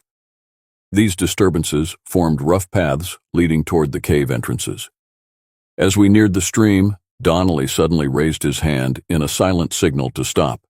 He pointed to a muddy section of the bank where a series of clear footprints were impressed in the soft earth, the same distinctive tracks we'd seen near the cabin, but fresher. Recent, he whispered, kneeling to examine them more closely. Within the last few hours, Okalik removed a casting kit from her pack and quickly created plaster molds of several prints, while Denali photographed the area extensively. I stood guard, rifle at the ready, eyes constantly sweeping our surroundings. Despite the bright sunshine and open meadow, I couldn't shake the feeling of being observed. The stride length is consistent with a creature approximately 8 feet tall, Okalik reported as she packed away her samples. And look here, toe flexibility and pressure distribution indicating significant dexterity and adaptability to rough terrain. There are multiple sets, Denali added, gesturing to overlapping tracks, at least 3 distinct individuals based on size variation. The implications settled uneasily in my mind. Not a lone creature, but multiple beings moving purposefully through this hidden valley. A family group? A community? The caves are the logical next step, Okalik suggested, gazing toward the dark openings in the distance. I hesitated. If these are intelligent beings with a social structure, those caves might be their home. Entering would be an intrusion. We'll be respectful, she assured me. Observe only from the entrance if possible. No deep exploration without clear signs it's safe to proceed. Reluctantly, I agreed, and we continued across the meadow toward the cave system. As we approached, the entrances resolved into 3 distinct openings of varying sizes. The largest was easily 15 feet high, a yawning portal into darkness that seemed to swallow the sunlight. The area around the entrances showed clear signs of regular use: packed earth, broken branches arranged in patterns too deliberate to be natural, and most tellingly, a collection of large bones stacked neatly to one side of the main opening. Examination showed them to be predominantly deer and elk, with some smaller mammals mixed in. Food remains, Denali whispered, but organized, not scattered like you'd see at a predator's den.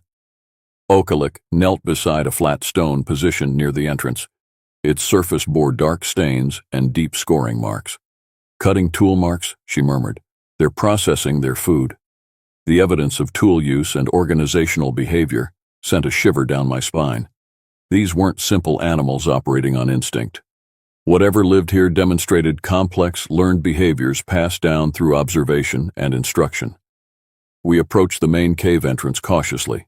The temperature dropped noticeably as we neared the opening, cool air flowing outward in a gentle but persistent current. Strange, musty odors wafted from within. The familiar musky scent I'd encountered before, but also wood smoke, decaying vegetation, and something else I couldn't identify. Denali set up a powerful lantern that cast light several yards into the cave, revealing a wide, smooth-floored passage that curved gradually leftward before disappearing into darkness. The walls showed signs of both natural formation and deliberate modification.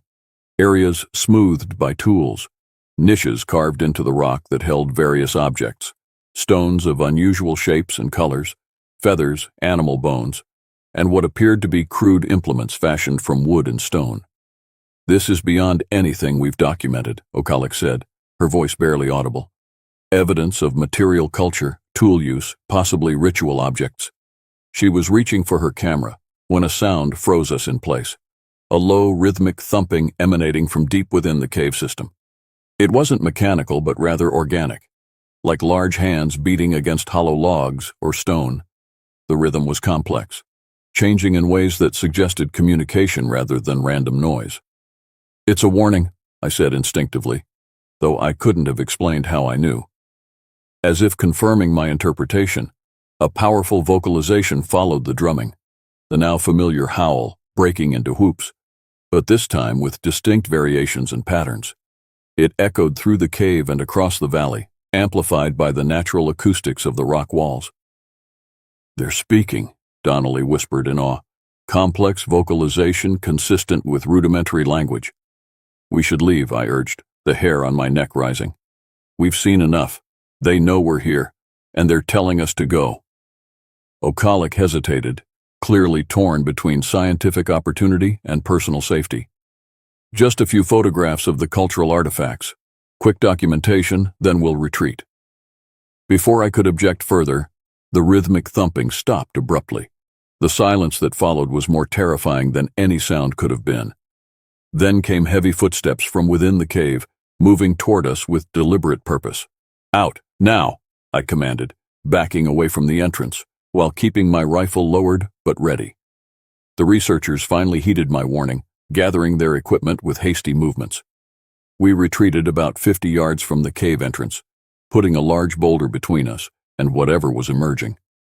Peering cautiously around our shelter, we watched as a massive figure appeared at the cave mouth, taller than any human, heavily muscled, and covered in dark reddish-brown hair. It stood upright on two legs, but occasionally rested its long arms on the ground, knuckles touching the earth in a manner reminiscent of gorillas. Its face was the most striking feature, a broad, flattened nose, heavy brow ridge, and deep-set eyes that gleamed with unmistakable intelligence. The creature surveyed the area methodically, head turning to scan each section of the meadow before focusing directly on our position. It knew exactly where we were. A second figure appeared beside the first, slightly smaller but with similar features, perhaps female to the first one's male. They communicated with short, guttural vocalizations and hand gestures, clearly discussing our presence and how to respond. "They're deciding whether we're a threat," Okalik whispered, her scientific detachment warring with very human fear.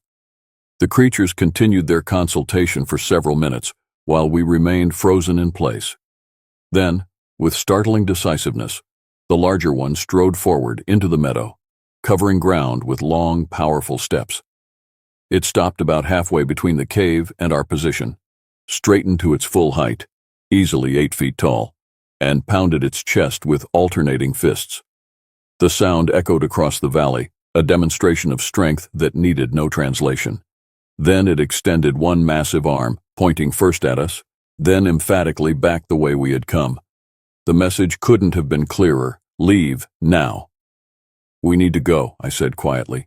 "No sudden movements. Back away slowly, maintaining eye contact but not directly staring." We began our careful retreat, moving backward up the slope we had descended earlier. The creature remained motionless, watching our withdrawal with unsettling focus. When we reached the ridgeline that marked the valley's edge, it finally turned and loped back to the cave entrance with surprising speed and grace for something so large. We continued our retreat for another half-mile before stopping to process what we'd witnessed. "That was extraordinary," Denali breathed. his hand shaking as he checked the camera he'd somehow managed to use during our encounter. Direct interaction with an undocumented hominid species. Did you get any recordings? Okalik nodded, her scientific composure returning. Audio and some basic thermal imaging. Not high resolution from this distance, but corroborating evidence at minimum. They let us go, I said, still trying to reconcile what I'd seen with my understanding of the natural world. They could have attacked. We were outnumbered and they clearly had the physical advantage, but they chose to warn us off instead. Conflict avoidance, Okalik suggested, consistent with a species that survived alongside humans by minimizing direct confrontation. But the warning was clear, I insisted. They've established a boundary. I don't think we should test it again. The researchers exchanged looks, clearly reluctant to abandon such a rich research opportunity. But the encounter had shaken them enough that they didn't immediately argue. Let's get back to the station, Denali suggested. Review what we've collected, develop a more comprehensive approach. The return journey felt much longer than our morning hike. Every shadow among the trees, every snapping twig or rustling leaf, heightened our awareness of being in territory that wasn't truly ours. The wilderness I'd thought I knew intimately had revealed itself to be home to beings I'd believed existed only in folklore. We were perhaps 2 miles from the station when Okalik, who had been consulting one of her instruments, suddenly stopped. Something's following us, she said quietly, 300 yards back, moving parallel to our trail. Denali checked the thermal imaging device. Confirmed, large heat signature, bipedal movement pattern. One of them is tracking us, I murmured, making sure we're leaving as instructed. We continued at a steady pace, neither rushing nor dawdling, as if to demonstrate our compliance with the unspoken agreement. Our shadow maintained its distance, occasionally visible as a dark shape moving through the trees when the foliage thinned. The sun was setting by the time we reached the lake, casting long shadows across the water. As we emerged from the forest onto the shoreline path, I glanced back one last time. There, at the edge of the tree line, stood our follower, a silhouette against the gathering darkness. It raised one arm in what seemed almost like a farewell gesture, then melted back into the forest. At the cabins, we collapsed into chairs on my porch, exhausted physically and emotionally by the day's events.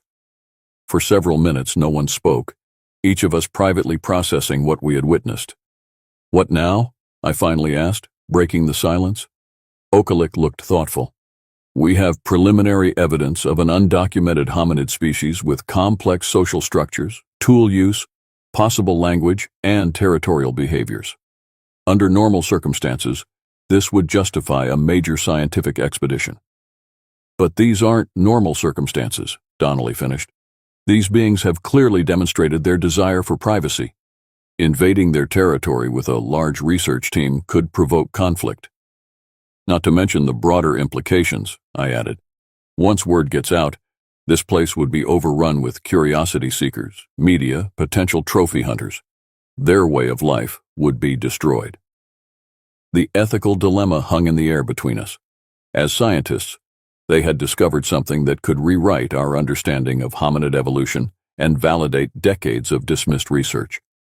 As human beings, they recognized the moral complexity of forcing contact on beings that clearly wish to remain hidden. Perhaps there's a middle path, Okalik suggested after lengthy consideration. We document what we've seen, secure independent verification from trusted colleagues, and simultaneously work to establish legal protections for this area before making any public announcements. That could take years, Denali pointed out. Yes, she agreed. But these beings have remained undiscovered for centuries. A few more years to ensure their safety seems reasonable. I found myself appreciating their thoughtfulness. They weren't trophy hunters seeking fame at any cost, but genuine researchers wrestling with the profound responsibility their discovery entailed. Whatever you decide, I said, I need to report this to my supervisors. Unusual activity in my jurisdiction, potential visitor safety concerns. I can't keep this completely quiet. We understand, Okalik nodded.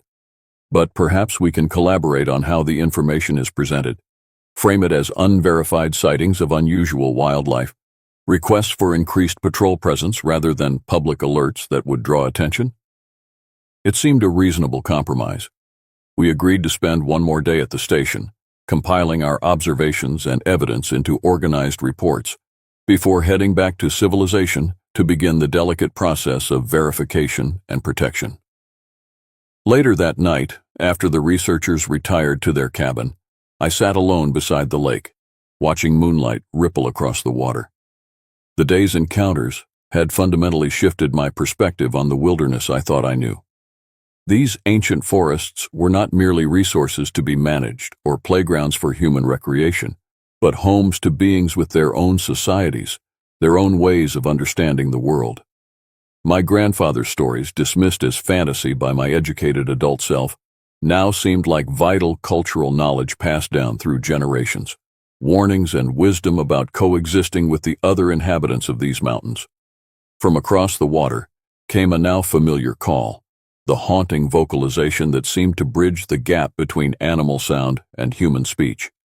It echoed between the mountain peaks, answered by another call from a different direction, then another. They were communicating, discussing perhaps the strange humans who had entered their territory and been allowed to leave, deciding maybe whether we could be trusted with the knowledge of their existence. I hoped we could prove worthy of that trust. Morning brought heavy fog that clung to the lake and wound through the trees like ghostly fingers. The world beyond my porch disappeared into swirling white, creating an unsettling sense of isolation.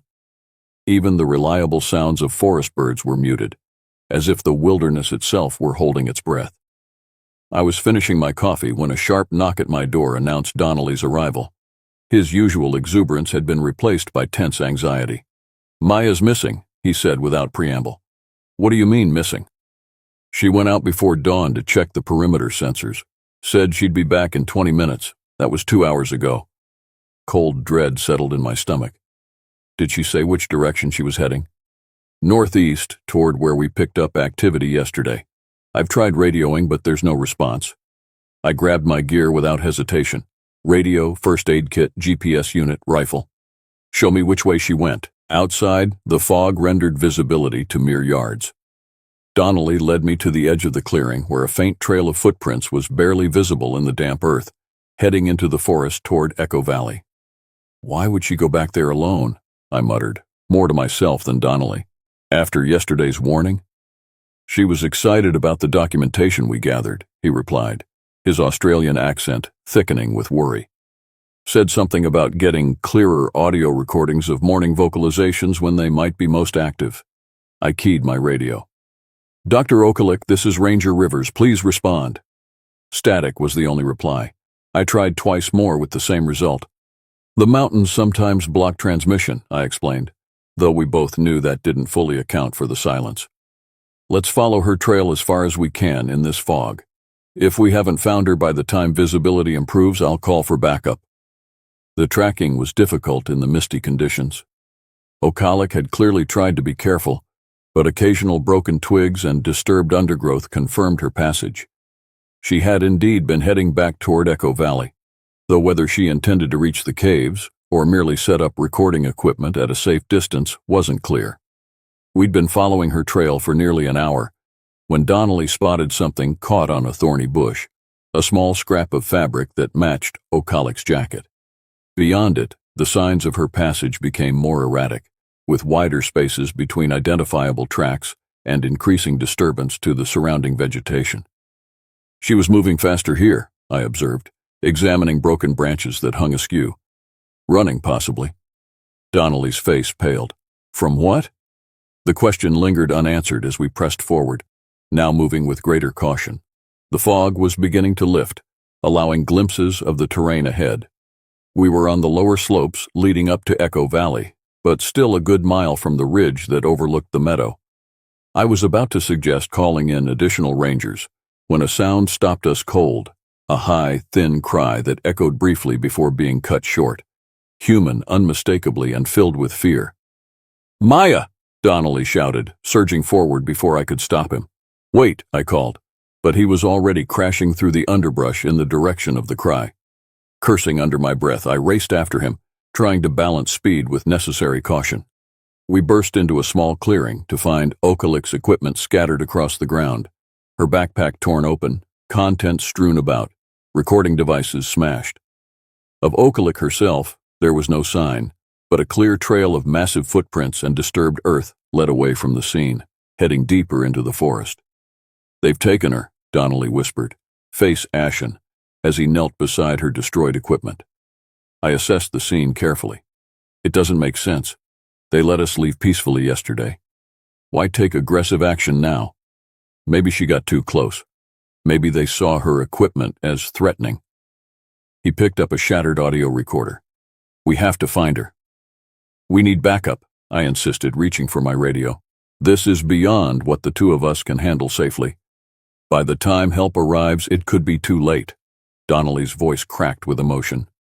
"These creatures are intelligent but unpredictable if they perceive her as a threat." He didn't finish the thought, but he didn't need to. We both understood the potential danger Okalik faced if her captors decided she represented a risk to their security. I made a quick decision. "I'll call for support to be ready at the station, but we'll continue tracking while we wait.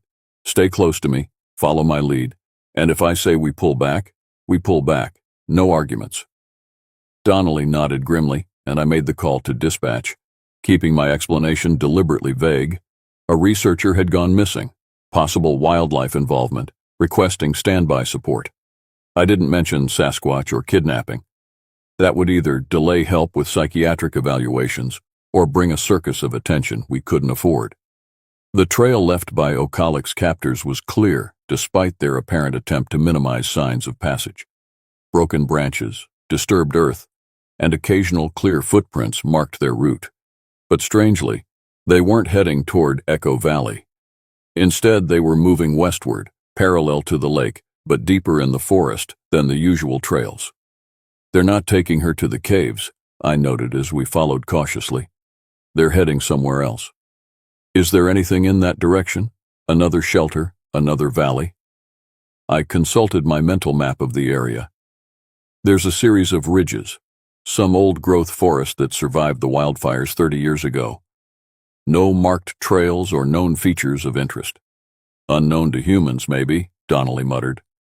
We continued for another mile, the forest growing denser and more primeval as we moved into an area I had rarely patrolled. Ancient trees towered overhead, their massive trunks covered in thick moss, roots creating natural archways and hollows. The ground grew increasingly rugged, with sharp upthrusts of volcanic rock breaking through the soil like the bones of the earth itself. The trail suddenly disappeared at the base of a near-vertical rock face some 40 feet high. No footprints continued in either direction along its base. "Did they climb?" Denali asked, examining the rough surface. "With a struggling human captive?" "Unlikely." I scanned the rock face carefully, looking for any sign of passage. My eye caught a subtle shadow that didn't match the surrounding patterns, a dark recess, partially hidden by hanging vines and roots. "There," I pointed. "I think it's an opening." We approached cautiously. Pulling aside the curtain of vegetation revealed a narrow fissure in the rock, just wide enough for a human to squeeze through sideways. Cool air flowed outward, carrying that now familiar musky scent, along with the mineral smell of wet stone. "Another cave system," Denali whispered. "Not on any of your maps?" I shook my head. "Completely unknown, at least officially." From beyond the opening came a sound that froze my blood. Okalik's voice, distant but clear, calling Denali's name. She was alive. Denali immediately moved toward the entrance, but I caught his arm. "Wait," I cautioned. "This could be more complex than it appears. If they wanted to harm her, they could have done so where they found her. The fact that they brought her here suggests something else is happening." "Like what? A hostage situation?" His voice was taut with strain. "I don't know, but rushing in blindly won't help her." I pulled a powerful flashlight from my pack. "We go slowly, quietly, and together. Understand?" He nodded reluctantly, and we slipped through the narrow entrance into darkness. The passage widened immediately beyond the fissure, opening into a tunnel large enough for us to walk upright. The floor sloped gently downward, worn smooth by what must have been centuries of use. My flashlight revealed walls marked with ochre and black pigments in patterns too deliberate to be natural, handprints, animal figures, and abstract symbols that stirred something in my memory. "These are pictographs," I whispered. "Ancient rock art." "How ancient?" Donnelly asked, his scientific curiosity momentarily overriding his concern for Okalik. "Some similar ones in this region have been dated to over 3,000 years old." I moved the light slowly across the images. "But these look maintained, renewed." We continued deeper into the cave system, the passage occasionally branching or opening into larger chambers before narrowing again. Throughout, the walls bore similar markings, growing more elaborate as we progressed. Some depicted recognizable animals, deer, eagle, bear, while others showed tall, broad-shouldered figures that could only be representations of the beings we had encountered. The air grew warmer, more humid, and the sound of flowing water reached us from somewhere ahead. We rounded a final bend and emerged into a vast cavern illuminated by an eerie, phosphorescent blue-green light emanating from patches of fungus or lichen growing on the walls and ceiling. At the center of the chamber was a pool of clear water fed by a small waterfall bursting from the rock face. The pool drained away into another passage, creating a stream that disappeared into the darkness. Around this natural feature, the cave floor had been modified into distinct living areas, raised platforms covered with woven mats of plant material, niches carved into the walls holding various artifacts, and what appeared to be designated spaces for food preparation and tool-making. And there, seated on a stone dais near the pool, was Dr. Maya Okalik, alive, apparently unharmed, and deep in conversation with three of the creatures we had come to think of as Sasquatch. She wasn't bound or restrained in any way. Instead, she sat cross-legged, notebook open on her lap, hands moving in expressive gestures as she communicated with the beings around her. One, the large male we had seen the previous day, responded with similar hand movements, interspersed with soft vocalizations. "She's talking with them," Donnelly breathed in astonishment. At the sound of his voice, all heads turned in our direction. The largest creature rose to its full height, an imposing figure in the strange blue light, but made no aggressive move. Okalik quickly stood and called out to us, "Ian, Kale, it's okay. They're not hostile. They brought me here to communicate." We approached cautiously, still uncertain of our welcome. As we drew closer, I noticed more details of the beings we were encountering. Their hair-covered bodies revealed subtle variations in coloration and facial features. The presumed male had streaks of silver in his otherwise dark pelage, while the smaller female's coat had a reddish tint. The third, smaller than the others, appeared juvenile. "This is extraordinary," Donnelly murmured, eyes wide with wonder. "A completely undocumented social group with complex cultural behaviors?" Okalik gestured for us to join her, her expression a mixture of excitement and awe. "They've been trying to communicate with us since we arrived," she explained rapidly. "The destroyed equipment wasn't an attack. They were examining it and didn't understand its fragility. When they realized I was alone, they decided to bring me here, to show me." "Show you what?" I asked, still keeping a cautious distance from our hosts. "Their home, their history." She gestured to the pictographs that covered the walls of the main chamber. "They've been here for thousands of years, living alongside humans but separate, watching our development, our expansion." "How are you communicating?" Donnelly asked, his scientific curiosity fully engaged despite the bizarre circumstances. "Combination of sign language, drawings, and some vocalizations I'm starting to recognize. They're incredibly intelligent, Ian. They have a complex language of their own, and some of them have learned to understand human speech, though their vocal anatomy prevents them from reproducing it precisely." The largest of the creatures, the silverback, as I found myself thinking of him, moved forward with deliberate slowness, stopping a few feet from where we stood. His deep-set eyes studied us with undeniable intelligence, assessing our reactions and demeanor. Then, with movements that seemed practiced but not entirely natural, he raised his hands and formed distinct signs that even I could recognize as American Sign Language. "Friend, welcome, peace." Donnelly gasped. They've adapted human sign language? Selectively, Okalik nodded. They've observed human behavior for generations, learning what they could from a distance. They know multiple human languages but primarily use their own communication systems. The silverback signed again. Why here? Why now? Okalik turned to us. They want to know why we've come to their territory now, after so long avoiding direct contact. I thought about my grandfather's stories, about the traditions that spoke of these beings as guardians of wild places. Ask them if humans once knew them better in the past. She relayed the question through signs and gestures. The silverback nodded, a surprisingly human motion, and responded with an elaborate series of signs that Okalik struggled to translate completely. Long ago, humans and, I think forest people is the closest translation, lived with understanding. Humans brought gifts, showed respect. Forest people protected sacred places, kept dangerous spirits away. She paused as he continued signing. Then new humans came, with loud weapons and no respect. Forest people retreated deeper into the mountains, avoided all humans. European colonization, Denali whispered, the displacement of indigenous cultures disrupted the previous equilibrium. The silverback continued his communication, becoming more animated. Okalik translated haltingly. Now humans everywhere. Cut trees, bring loud machines. No safety for forest people. Some family groups gone. Only few remain. He gestured to the small group around him. We watch, we listen, we decide. Decide what? I asked. The answer came with solemn gravity. If humans can be trusted again. The implication was clear.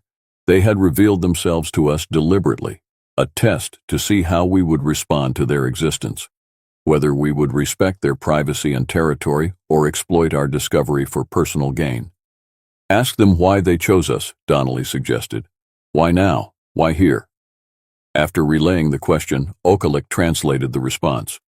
You, the silverback pointed at me, have old blood, old knowledge. Grandfather taught you. We watched many seasons. You protect forest, not destroy. I felt a chill run through me. They had been observing me for years, evaluating my behavior, my stewardship of the wilderness, and somehow they knew about my grandfather, about the stories he had passed down to me. And us? Denali asked, indicating himself and Okalik. You search for truth, not for killing, not for fame. We heard your words at Fire Circle. The silverback mimicked sitting around a campfire. You spoke of protection, of keeping forest people safe from bad humans.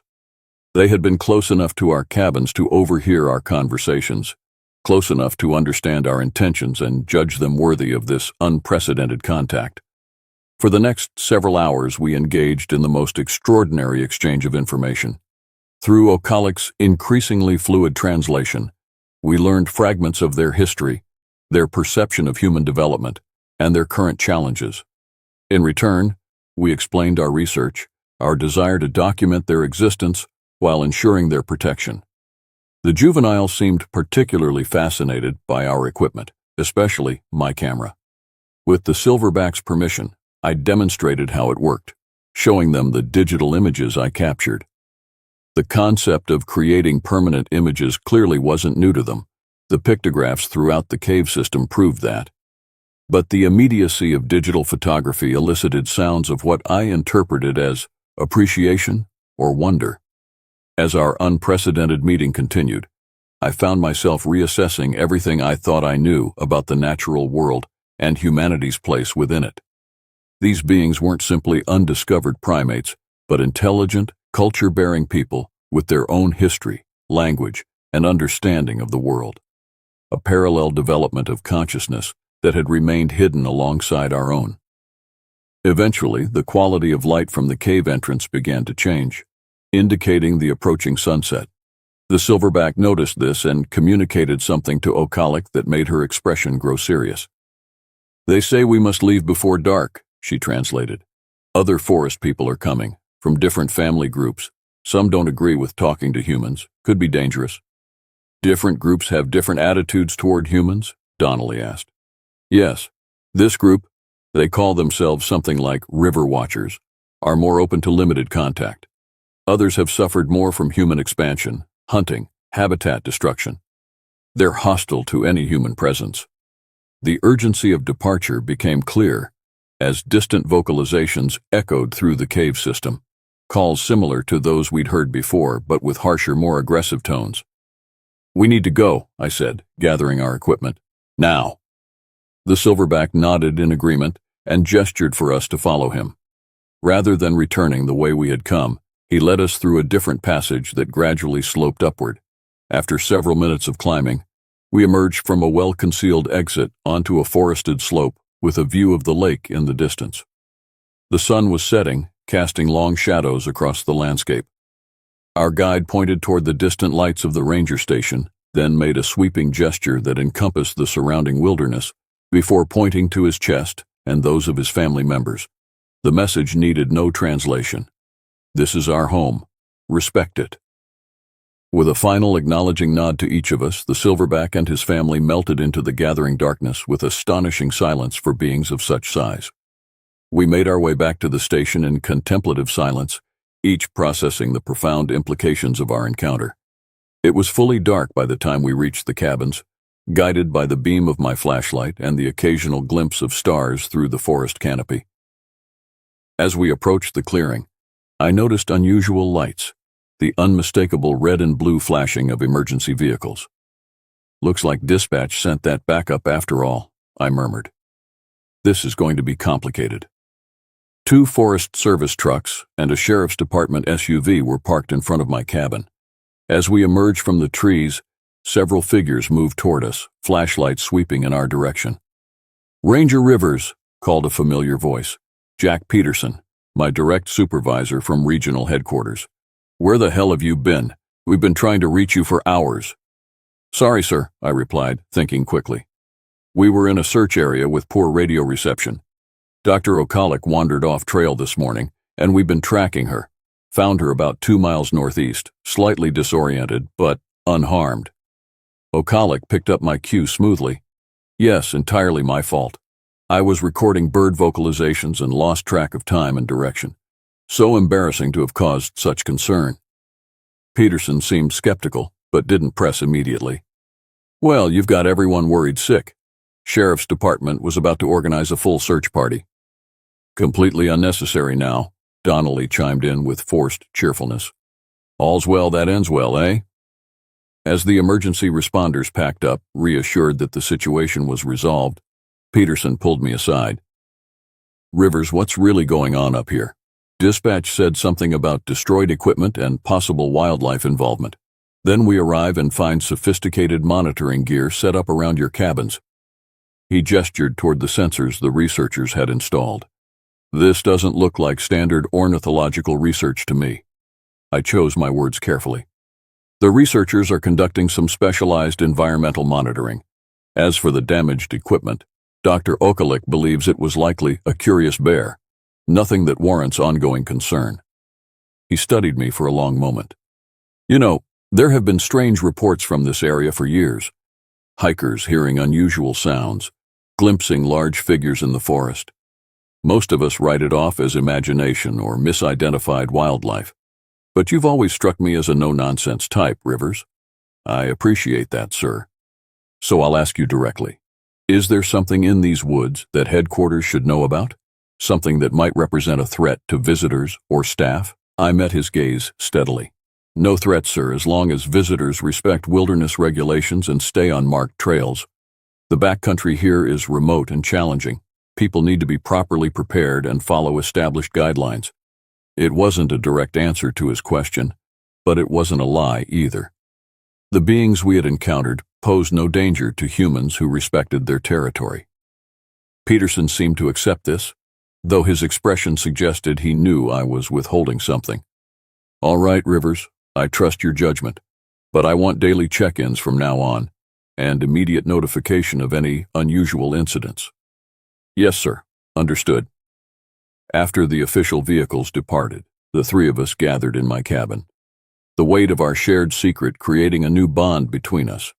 "What do we do now?" Denali asked, breaking the silence. "We have evidence of a previously undocumented hominid species with complex language, social structures, and cultural behaviors. This could be the most significant anthropological discovery of the century. Or a catastrophe for them if handled badly, Okalik countered. If their existence becomes public knowledge before proper protections are in place, their way of life could be destroyed overnight. I considered the trust that had been placed in us, not just by the beings we now knew existed, but by my grandfather and all those who had preserved the knowledge of these forest people through generations of stories dismissed as mere folklore. I think we need to honor the choice they've made, I said finally. They revealed themselves to us deliberately, testing whether humans could be trusted again after generations of conflict and avoidance. How we respond to that trust will determine not just the fate of this particular group, but potentially all the remaining family groups in the region. So we proceed carefully, Okalik nodded. Documented evidence kept secure. Controlled disclosure to select scientific colleagues who share our commitment to protection. Advocacy for expanded wilderness preservation in this region, without revealing the specific reason. And we continue the dialogue they have initiated, Denali added. Learn their language more thoroughly, understand their needs and boundaries, establish a foundation for limited but respectful coexistence. It was an enormous responsibility, becoming the intermediaries between two intelligent species with a complex and often troubled history of interaction. Yet as I looked out the window toward the dark forest beyond, I felt a sense of profound privilege alongside the weight of that responsibility.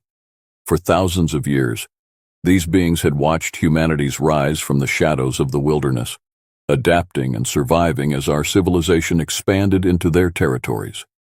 Now they had chosen to reveal themselves again, to reach across the divide of separate development and attempt communication. In that moment, I understood why my grandfather had insisted I learn the old stories, why he had given me a name that meant guardian of the people. Perhaps some part of him had known that I would one day stand at this crossroads, trusted by both worlds to help forge a path forward. Outside, from the distant ridgeline, came the now familiar call, that haunting, powerful vocalization that seemed to bridge the gap between animal sound and human speech. It echoed across the lake and through the ancient trees, a reminder of mysteries still unfolding in the deepest corners of the wilderness. And for the first time, I understood it not as a warning or a territorial claim, but as an invitation to a new kind of understanding between two worlds that had always existed side by side, separated only by our inability to truly see what had been there all along. The weeks following our extraordinary encounter passed in a blur of clandestine activity. Okalik and Denali extended their stay at Anaku Station, officially continuing their bioacoustic monitoring, while actually establishing the foundations for ongoing communication with the river watchers. We proceeded with extreme caution, respecting the boundaries the forest people had established. They controlled the timing and location of our meetings, always in different places, always with clear escape routes for both parties. Sometimes only the silverback would appear. Other times he brought family members, including the juvenile, who showed particular interest in our world. Okalik made remarkable progress with their language, a complex system combining vocalizations, hand gestures, and body postures. She determined that they called themselves something that translated roughly as the first people, considering themselves the original inhabitants of the mountain forests before humans arrived. Through these careful exchanges, we learned fragments of their history and culture.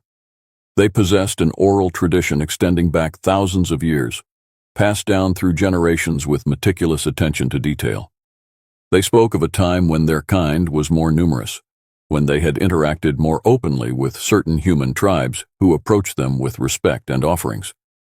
The arrival of European settlers had changed everything. The newcomers brought weapons that killed from a distance, an insatiable hunger for resources, and no understanding of the forest's delicate balance. The first people had retreated deeper into the wilderness, a strategic withdrawal that had saved them from extinction, but resulted in their gradual fade into legend among human societies. "They've been watching us the entire time," Denali marveled after one particularly illuminating session, "observing our technological development, our wars, our environmental impacts. They know more about us than we know about them. Which explains their caution, Okalik added. They've seen what happens when humans discover something valuable or unique.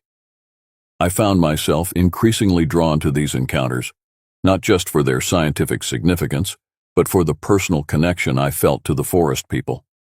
Something about their presence resonated with the stories my grandfather had told, with the name he had given me.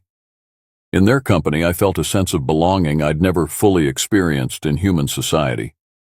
The silverback, whom we had come to call Sentinel based on Okalik's translation of his role in the group, seemed to recognize this connection. During our meetings, he often directed specific communications to me, referring to knowledge passed down through generations, to ancient agreements between our kinds that had been forgotten by most humans but preserved in the memories of the first people. It was during one such exchange, about a month after our initial contact, that Sentinel revealed the true reason they had chosen to reveal themselves now, after centuries of successful concealment. We had met in a small valley north of the lake, a natural amphitheater of stone surrounded by ancient cedars.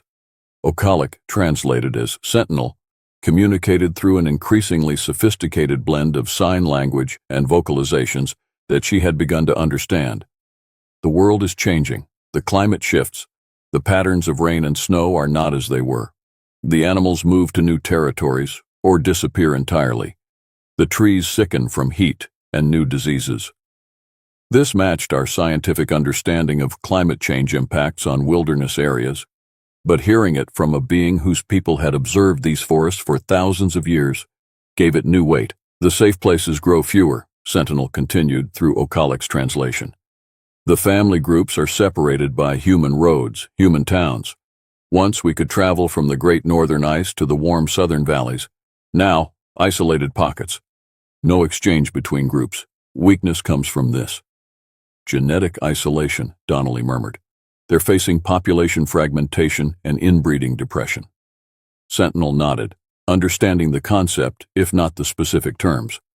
He continued his explanation. We watch humans, some destroy, some protect.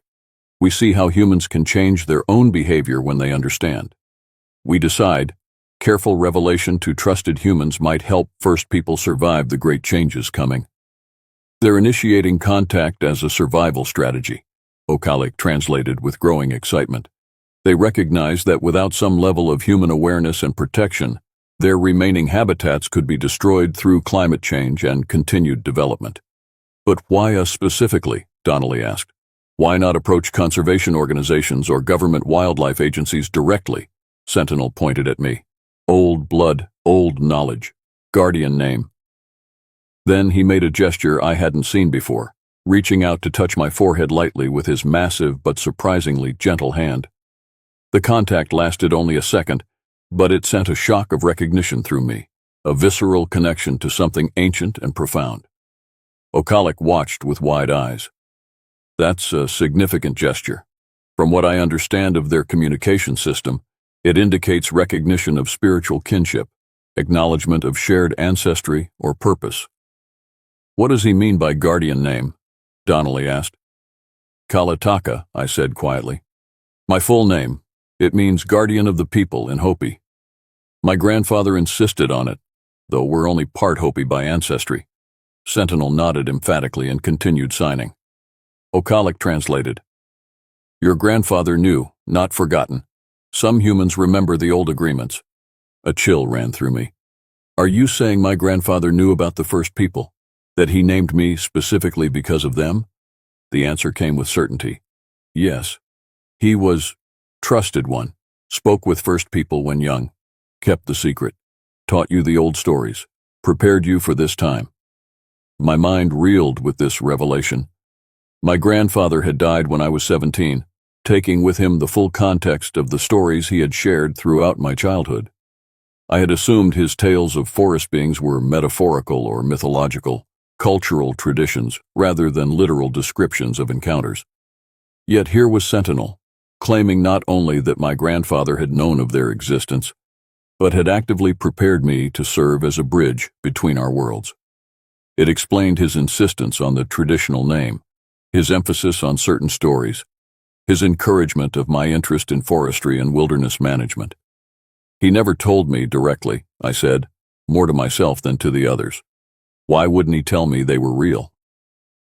Sentinel's response came with what I interpreted as gentle understanding. Secret must be earned, not given. You needed to find your own path to the first people, to see with clear eyes, not clouded by others' truth. It made a certain sense.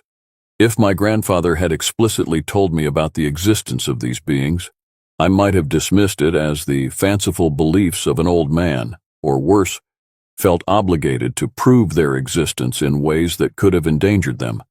Instead, he had planted seeds of knowledge that could germinate when I was ready, when the circumstances were right. Our meeting concluded with a new sense of purpose and clarity. The first people hadn't chosen us randomly, or merely because we happened to be in their territory. They had been watching, evaluating, waiting for the right combination of individuals who could help them navigate the existential challenges they faced in a rapidly changing world. As we hiked back to the station, I found myself reevaluating everything I thought I knew about my life's path. The seemingly random circumstances that had led me to Anaku Station, my inexplicable connection to this particular wilderness area, even my choice of career, all possibly influenced by my grandfather's careful preparation for this moment. You realize what this means, Okalik said as we walked. If your grandfather knew about them, there could be others. People in indigenous communities or remote areas who have maintained awareness of the first people through generations of discreet contact. A network of human allies, Denali added, keeping their existence secret while helping ensure their territories remain protected. It would explain some of the consistent patterns in folklore across different cultures, Okalik continued. Not just similar descriptions of the beings themselves, but similar taboos about entering certain areas, similar offerings left at boundary markers. The implications were staggering, not just for our understanding of these specific beings, but for human history itself. How much of our development had occurred under the watchful eyes of another intelligent species? How had their presence influenced our myths, our spiritual practices, our concept of wilderness? Back at the station, I dug through my personal belongings until I found a small wooden box I had inherited from my grandfather. Inside were various keepsakes, eagle feathers, interesting stones, a few old photographs. At the bottom, wrapped in soft leather, was an object I had always assumed was merely decorative, a small carving of a tall, broad-shouldered figure with distinct non-human features. I had thought it represented a kachina or some other traditional spirit figure. Now, looking at it with new understanding, I recognized it as a remarkably accurate depiction of a being like Sentinel. My grandfather had left me a physical reminder of the truth behind his stories, waiting for the day when I would recognize what it truly represented. That night I sat alone by the lake, watching moonlight ripple across the water while turning the carving over in my hands. From the surrounding forest came occasional sounds of nocturnal wildlife, the hoot of an owl, the distant howl of a wolf pack, the rustle of deer moving through underbrush. And then, from much farther away, on the ridgeline beyond Echo Valley, came the distinctive call of the first people, a powerful vocalization that carried for miles through the clear mountain air. It was answered by another call from a different direction, then another, the sounds overlapping in what I now recognized as a complex communication system rather than random animal noises. They were out there, moving through their ancient territories, discussing the day's events, perhaps even discussing us and the unprecedented relationship we were beginning to forge. I wondered how many generations of my ancestors had heard these same calls and recognized them for what they were, keeping the knowledge alive through stories and teachings, while the wider world dismissed such accounts as superstition or folklore. The responsibility I felt was enormous. The first people had chosen to trust us with their existence at a critical moment in their history. How we responded would determine not just their fate, but potentially our understanding of what it means to share this planet with another intelligent species that has observed our development from the shadows of the wilderness. As dawn approached, I reached a decision. The path forward would require careful navigation between scientific documentation and ethical protection, between controlled revelation and necessary secrecy. But I was no longer uncertain about my role in this unfolding story. My name was Kalataka, guardian of the people. And now I understood which people my grandfather had intended me to guard. The morning brought a somber development. Peterson arrived unannounced, his expression grave as he requested a private conversation away from the researchers. "There's a situation developing that you need to be aware of," he said once we were alone on the lakeshore. "The university research permit has attracted attention from some concerning parties." "What kind of attention?" I asked, though I already sensed where this was heading. "A private company called Vertex Explorations has submitted a FOIA request for all documentation related to the current research project at Anaku Station. They're specifically interested in the unusual wildlife observations mentioned in your initial reports." My stomach tightened. What's their interest in wildlife research? Officially, they're a resource development consulting firm. Unofficially, they have connections to trophy hunting operations and exotic animal trafficking. They've been implicated in several investigations involving endangered species, though nothing's ever stuck. Peterson sighed. The concerning part is their political connections. They have enough influence to push for expanded access to wilderness areas currently under protection. The threat was clear. Somehow, word of our discoveries had leaked, perhaps through university channels, perhaps through the sheriff's department that had responded to our missing researcher incident. Now, an organization with the worst possible motives was positioning itself to exploit that information. "What's the timeline on this?" I asked. "The FOIA request is being processed. Legal says we'll have to provide the basic documentation within 2 weeks. That includes your field reports, patrol logs, and any official communications about the research project." I nodded slowly, mind racing through implications. "I understand. Thank you for the heads up." "Rivers," Peterson said carefully, "I don't know exactly what you found up here, but I've worked in these forests for 30 years, and I've heard the stories. If there's something in these mountains that needs protection from people like Vertex, now's the time to ensure that protection is in place." His meaning was clear. Whatever my personal beliefs about the First People, Peterson was offering tacit support for measures that would preserve the wilderness from exploitation. After he departed, I called an emergency meeting with Okalik and Denali. Their reaction to the news was as grave as I expected. "This is precisely the scenario we feared," Okalik said. "Commercial interests getting wind of something unusual before proper scientific documentation and protection can be established." "How much do they know?" Denali asked. "Your reports didn't specifically mention Sasquatch or hominids, did they?"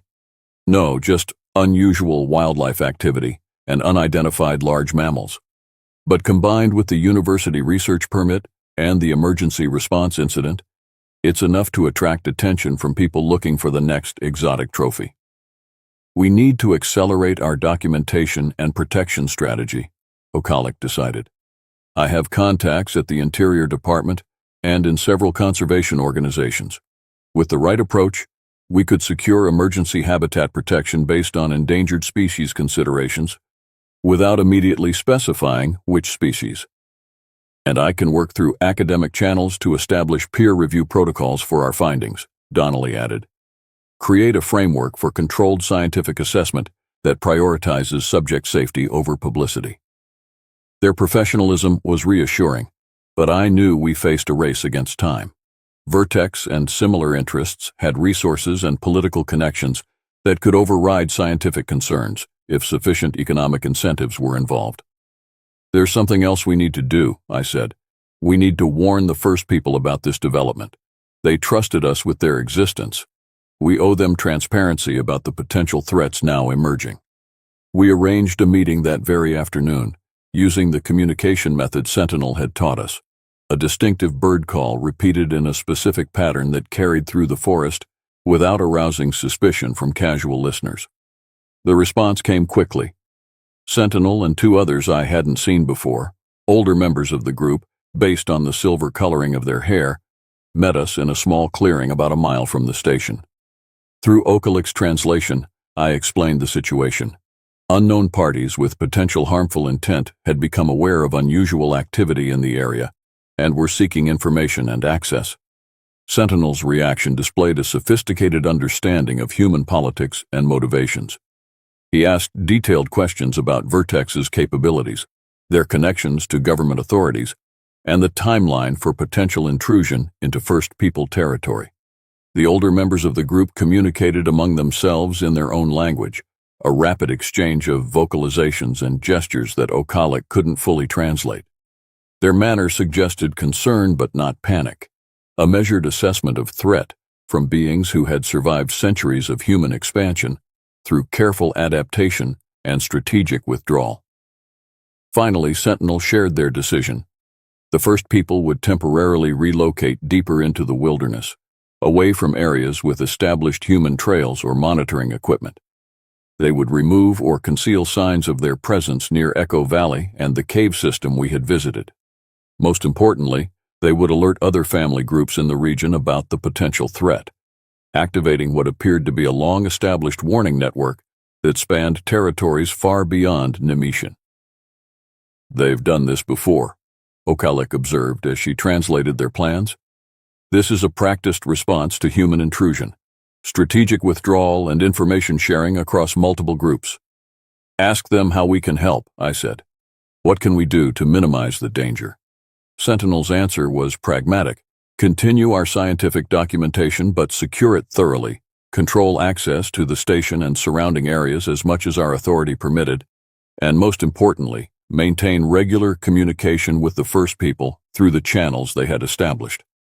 As the meeting concluded, Sentinel made a gesture I now recognized as their form of a formal agreement or pact. He placed one massive hand over his heart, then extended it toward us with fingers spread, an offering of trust combined with a request for protection. All three of us returned the gesture instinctively. In that moment, the weight of responsibility settled fully on my shoulders. This wasn't merely an exciting scientific discovery or a personal connection to my grandfather's legacy. It was a solemn commitment to protecting an entire people whose continued existence now depended partly on our actions. The next 2 weeks unfolded in a carefully orchestrated balance of official compliance and strategic omission. I submitted the required reports for the FOIA request, documenting only what was already in official records: unidentified wildlife activity, unusual vocalizations, researchers' interest in ecosystem health monitoring. Nothing that explicitly identified the presence of an undocumented hominid species. Meanwhile, Okalik and Denali worked tirelessly through their professional networks to lay groundwork for both scientific verification and habitat protection. They arranged for a small, carefully selected team of trusted colleagues to review their preliminary findings under strict confidentiality agreements. They initiated discussions with conservation organizations about expanded wilderness protections based on sensitive ecosystem components requiring special consideration. Throughout this period, we maintained regular contact with Sentinel and his group, updating them on developments and receiving reports of their own observations. They confirmed that other family groups had received the warning and were implementing similar concealment strategies. They also reported increased human activity along the wilderness boundaries, individuals with surveying equipment and drones that didn't match standard Forest Service or research operations. Vertex was already conducting preliminary assessments, presumably in preparation for a more formal expedition once they obtained the information they sought. The situation came to a head 18 days after Peterson's warning.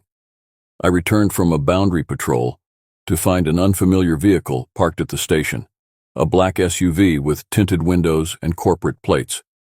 Standing on my porch, engaged in conversation with Okalik and Denali, was a man whose expensive outdoor clothing and manicured appearance marked him as an executive rather than a field researcher. "Ah, Ranger Rivers," he called as I approached, his smile not reaching his eyes. "Just the man I was hoping to see. Victor Mercer, Executive Director of Special Projects at Vertex Explorations." His handshake was firm but slightly damp, his manner aggressively confident. "Your colleagues have been telling me about their fascinating research: bioacoustic monitoring, environmental health indicators, all valuable data for sustainable resource management. I maintained a neutral expression. We value all scientific contributions to understanding these ecosystems, Mr. Mercer. What brings Vertex to Nemetian? Direct, I appreciate that. His smile widened. We're conducting preliminary assessments for potential resource development opportunities in the region. The university research caught our attention, particularly some unusual findings mentioned in your reports. All documented in the materials provided through the FOIA request, I replied evenly. Yes, those were helpful, if somewhat limited. A brief flash of annoyance crossed his features. I was hoping you might elaborate on the unidentified large mammals mentioned several times. Anything unusual about their behavior or characteristics? Okalik interjected before I could respond. Our formal findings will be published through peer-reviewed scientific journals, Mr. Mercer. Preliminary observations aren't suitable for public dissemination. Mercer's attention shifted to her, his expression calculating. Dr. Okalik, your background isn't actually in bioacoustics, is it? Your previous publications focus on primate evolution and isolated populations of great apes. Quite a shift to forest ecosystem monitoring. The implied threat was clear. He knew more about the true nature of their research than we had hoped. Denali stepped forward, his Australian accent thickening slightly as it did when he was stressed. Research scientists often apply methodologies across disciplines, mate. Evolutionary biology and ecosystem health share many analytic approaches. Perhaps you could tell us Vertex's specific interest in our work. Transparency works both ways. Mercer's facade of collegial interest hardened slightly. Very well. Vertex has received credible reports of an undocumented large mammal species in this region, one with potential scientific and commercial significance. We're prepared to invest considerable resources in documenting and perhaps preserving specimens. The euphemism wasn't lost on any of us. Preserving specimens meant killing and collecting, exactly the outcome the first people had feared from human discovery. Fascinating, I replied with deliberate blandness. The Forest Service welcomes scientific interest in our wilderness areas, provided all activities comply with federal protection regulations. Any expedition would require detailed permits, environmental impact assessments, and approval from multiple agencies. I'd be happy to provide you with the appropriate application forms. Mercer's smile became a tight line. Yes, the famous bureaucratic gauntlet. Fortunately, Vertex has excellent relationships with regulatory agencies at the highest levels. We anticipate expedited processing of our requests. He pulled a business card from his jacket and handed it to me. I'll be in the area for several days conducting preliminary surveys with my team. We have permits for drone operations and ground-level data collection. I hope we can count on your cooperation, Ranger Rivers. Within the scope of my authority, certainly, I replied carefully. After Mercer departed, we gathered in my cabin to assess this alarming development. He knows something specific, Denali said. That comment about primate evolution wasn't coincidental. Someone's talked. Or they've obtained information through less official channels, Okalik suggested. Corporate espionage, hacking, bribes to someone in the approval chain for our research permits.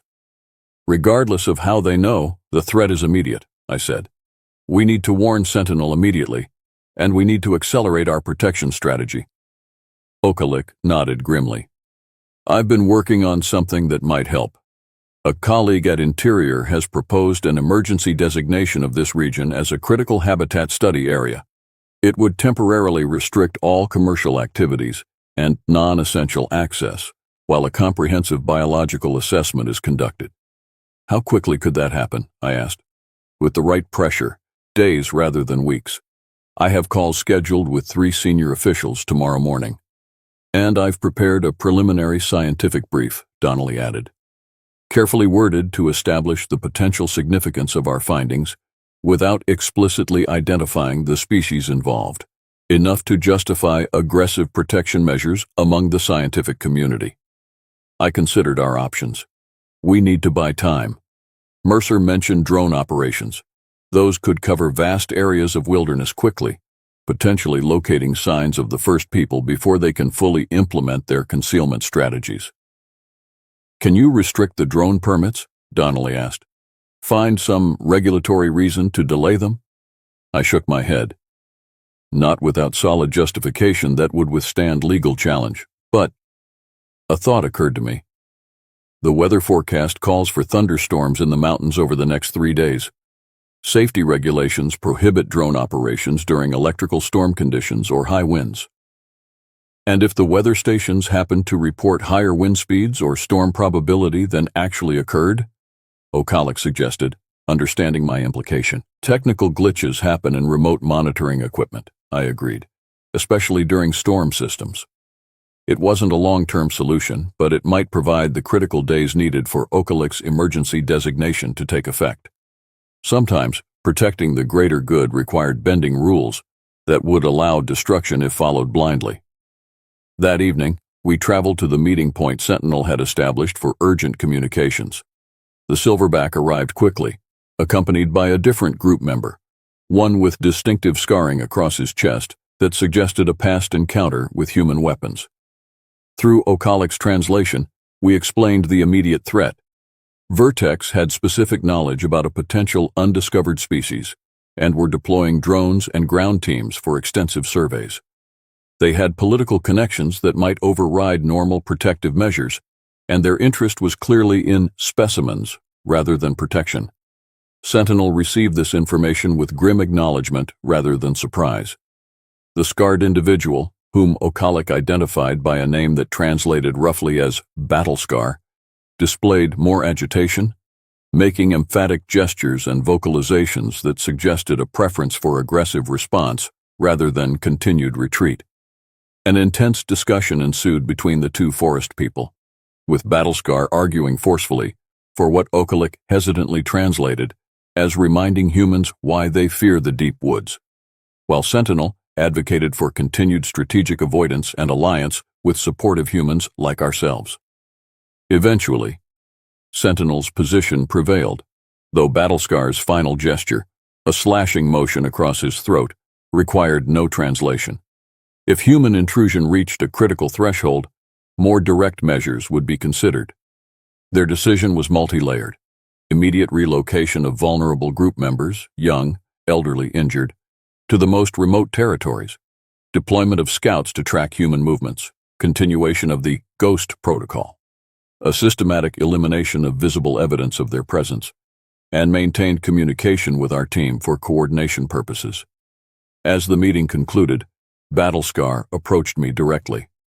Unlike Sentinel's generally gentle demeanor, this individual radiated controlled aggression. He pointed at me, then at himself, then made a gesture that O'Callaghan translated with visible discomfort. "If your kind betrays us, he will personally ensure you understand the consequences." I met his gaze steadily. "I understand, but know this. Not all humans are the same, just as I recognize not all of your people share the same views. I will do everything in my power to protect your territory and your people."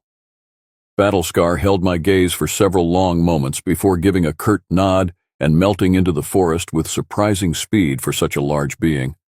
Sentinel remained briefly, communicating a final message that resonated with unexpected depth. "Your grandfather faced this choice also. He chose wisely. Now the choice comes to you." With that cryptic statement, he too disappeared into the gathering darkness, leaving us to contemplate the escalating stakes of our involvement. The next 3 days unfolded in a careful dance of obstruction and preparation. As planned, the weather monitoring stations in the region began reporting anomalous wind conditions and increased storm probabilities, effectively grounding Vertex's drone operations. Meanwhile, Peterson, who had become a quiet ally without ever explicitly acknowledging the true nature of what we were protecting, implemented a series of routine trail closures and ranger patrols that effectively limited ground access to key areas.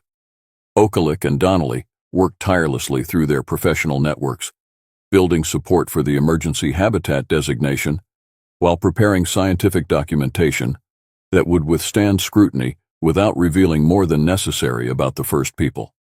Mercer grew increasingly frustrated with the delays, his initially polished corporate manner giving way to barely concealed threats about regulatory consequences and career implications.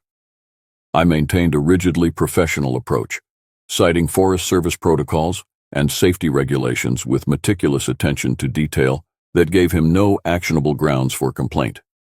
On the fourth day, a breakthrough. Ocalic received confirmation that the Interior Department had approved the Emergency Critical Habitat designation, effective immediately and lasting for an initial period of 120 days. All commercial permits for the region were temporarily suspended pending comprehensive biological assessment. I had the distinct pleasure of delivering this news to Mercer personally, presenting him with the official notification while maintaining a carefully neutral expression. "This is absurd," he fumed, scanning the document. "We'll have this overturned within days. Do you have any idea the level of political influence Vertex commands?" "I'm sure your legal team will pursue all available options," I replied evenly. "In the meantime, all non-essential access to the designated areas is suspended. Your team will need to vacate the research perimeter by tomorrow at 0800. His face flushed with anger. "This isn't over, Rivers. Whatever you and your scientist friends think you're protecting, Vertex will find it. And when we do, there will be consequences for this obstruction." "Just following federal regulations, Mr. Mercer. I'm sure a company with Vertex's reputation fully supports proper environmental protections." After he stormed off, Ocalic approached from where she had been observing the exchange. "That buys us time, but not security," she said quietly. "He's right about their influence. They'll work every angle to get this designation reversed." "Then we use the time wisely," I replied. "How soon can your scientific assessment team be on site?" 3 days. I've selected researchers with the highest ethical standards and previous experience with sensitive species. They understand the protocols, documentation without disturbance, classified findings until protection frameworks are established. It was a carefully balanced approach, gathering the scientific evidence needed to justify permanent protection while minimizing the risk to the first people during the process. Not ideal, but necessary given the realities of our legal system, which required documented evidence of what we were protecting. That evening, as Vertex reluctantly packed their equipment for mandatory departure, I traveled alone to the communication point to update Sentinel on these developments. The temporary victory, the continuing threats, the carefully controlled scientific assessment to come. I found not Sentinel waiting for me, but an older female I hadn't met before. Her silver-gray hair and deeply lined face suggested considerable age, yet she moved with surprising grace as she emerged from the shadows. Around her neck hung a pendant carved from polished stone, a symbol similar to the one on the carving my grandfather had left me. Through the limited sign language I had learned, supplemented by gestures and drawings in the dirt, she communicated her identity. She was the group's keeper of memories, responsible for maintaining the oral history and traditions of the first people through generations. She had known my grandfather during his youth, when he had encountered their kind while working as a seasonal forest guide. This revelation stunned me. Direct confirmation that my grandfather had indeed interacted with these beings, had been trusted with their secret, had carried that knowledge through his life while preparing me in subtle ways to eventually discover the same truth. The memory keeper shared something else. My grandfather had faced a similar situation decades earlier, when resource development interests had threatened First People territory. He had helped conceal their presence, had misdirected those seeking evidence, had chosen to protect rather than exploit his knowledge. Now, she indicated, the cycle had returned. Different humans, same threat. Different guardian, same choice. As our communication concluded, she performed a ceremony I didn't fully understand, but instinctively recognized as significant, marking my forehead with red ochre from a small pouch she carried, then placing her hands on my shoulders while making a series of vocalizations that seemed directed not at me, but at something unseen around us. When she finished, she pointed to the mountains, then to my heart, then made the sign for unity or connection, linking her fingers together in a powerful gesture that needed no translation.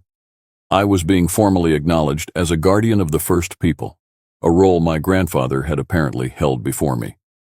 Not a scientific observer or temporary ally, but someone bound to their welfare through generations of trust and shared purpose. The responsibility was immense, but I accepted it without hesitation. As the memory keeper disappeared into the forest, I felt a profound sense of clarity about the path forward, not just for the immediate crisis with Vertex, but for my life's work. The next 2 weeks unfolded in a carefully orchestrated ballet of scientific documentation, legal maneuvering, and continued protection of the First People's privacy. Okalik's assessment team arrived as scheduled, conducting their work with exceptional sensitivity to the ethical complexities involved. They gathered evidence of an undocumented hominid species, footprints, hair samples, vocalizations, even distant thermal imagery, while respecting the boundaries Sentinel had established.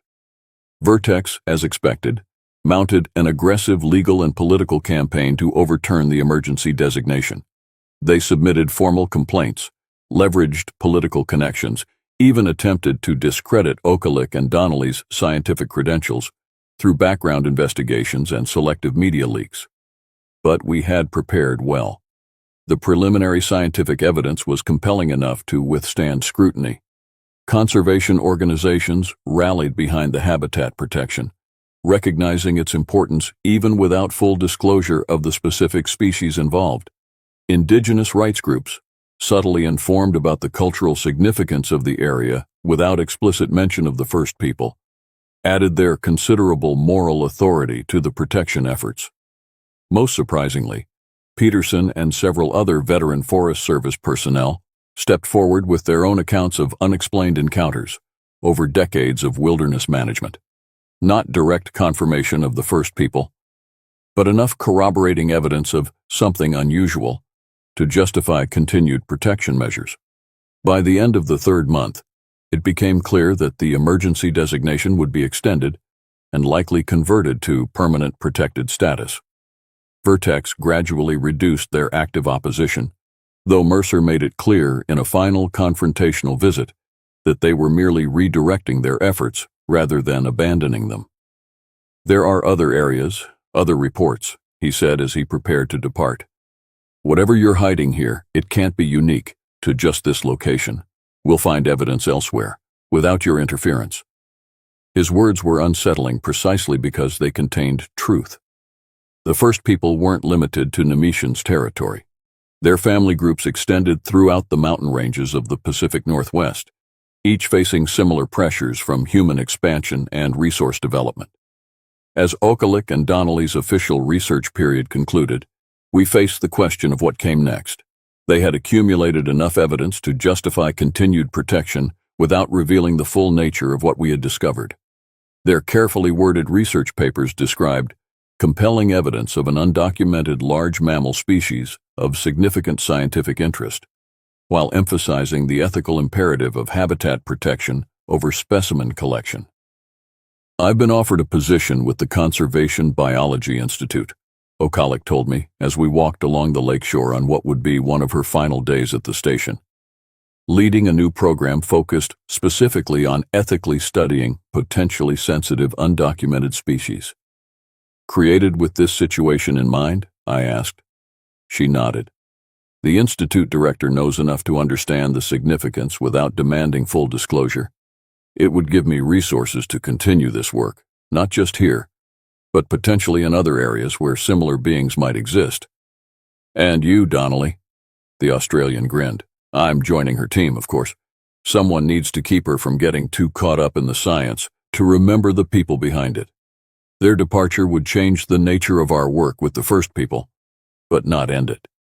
We had established communications, built trust, created a foundation for ongoing interactions that could potentially expand over time to include other trusted humans."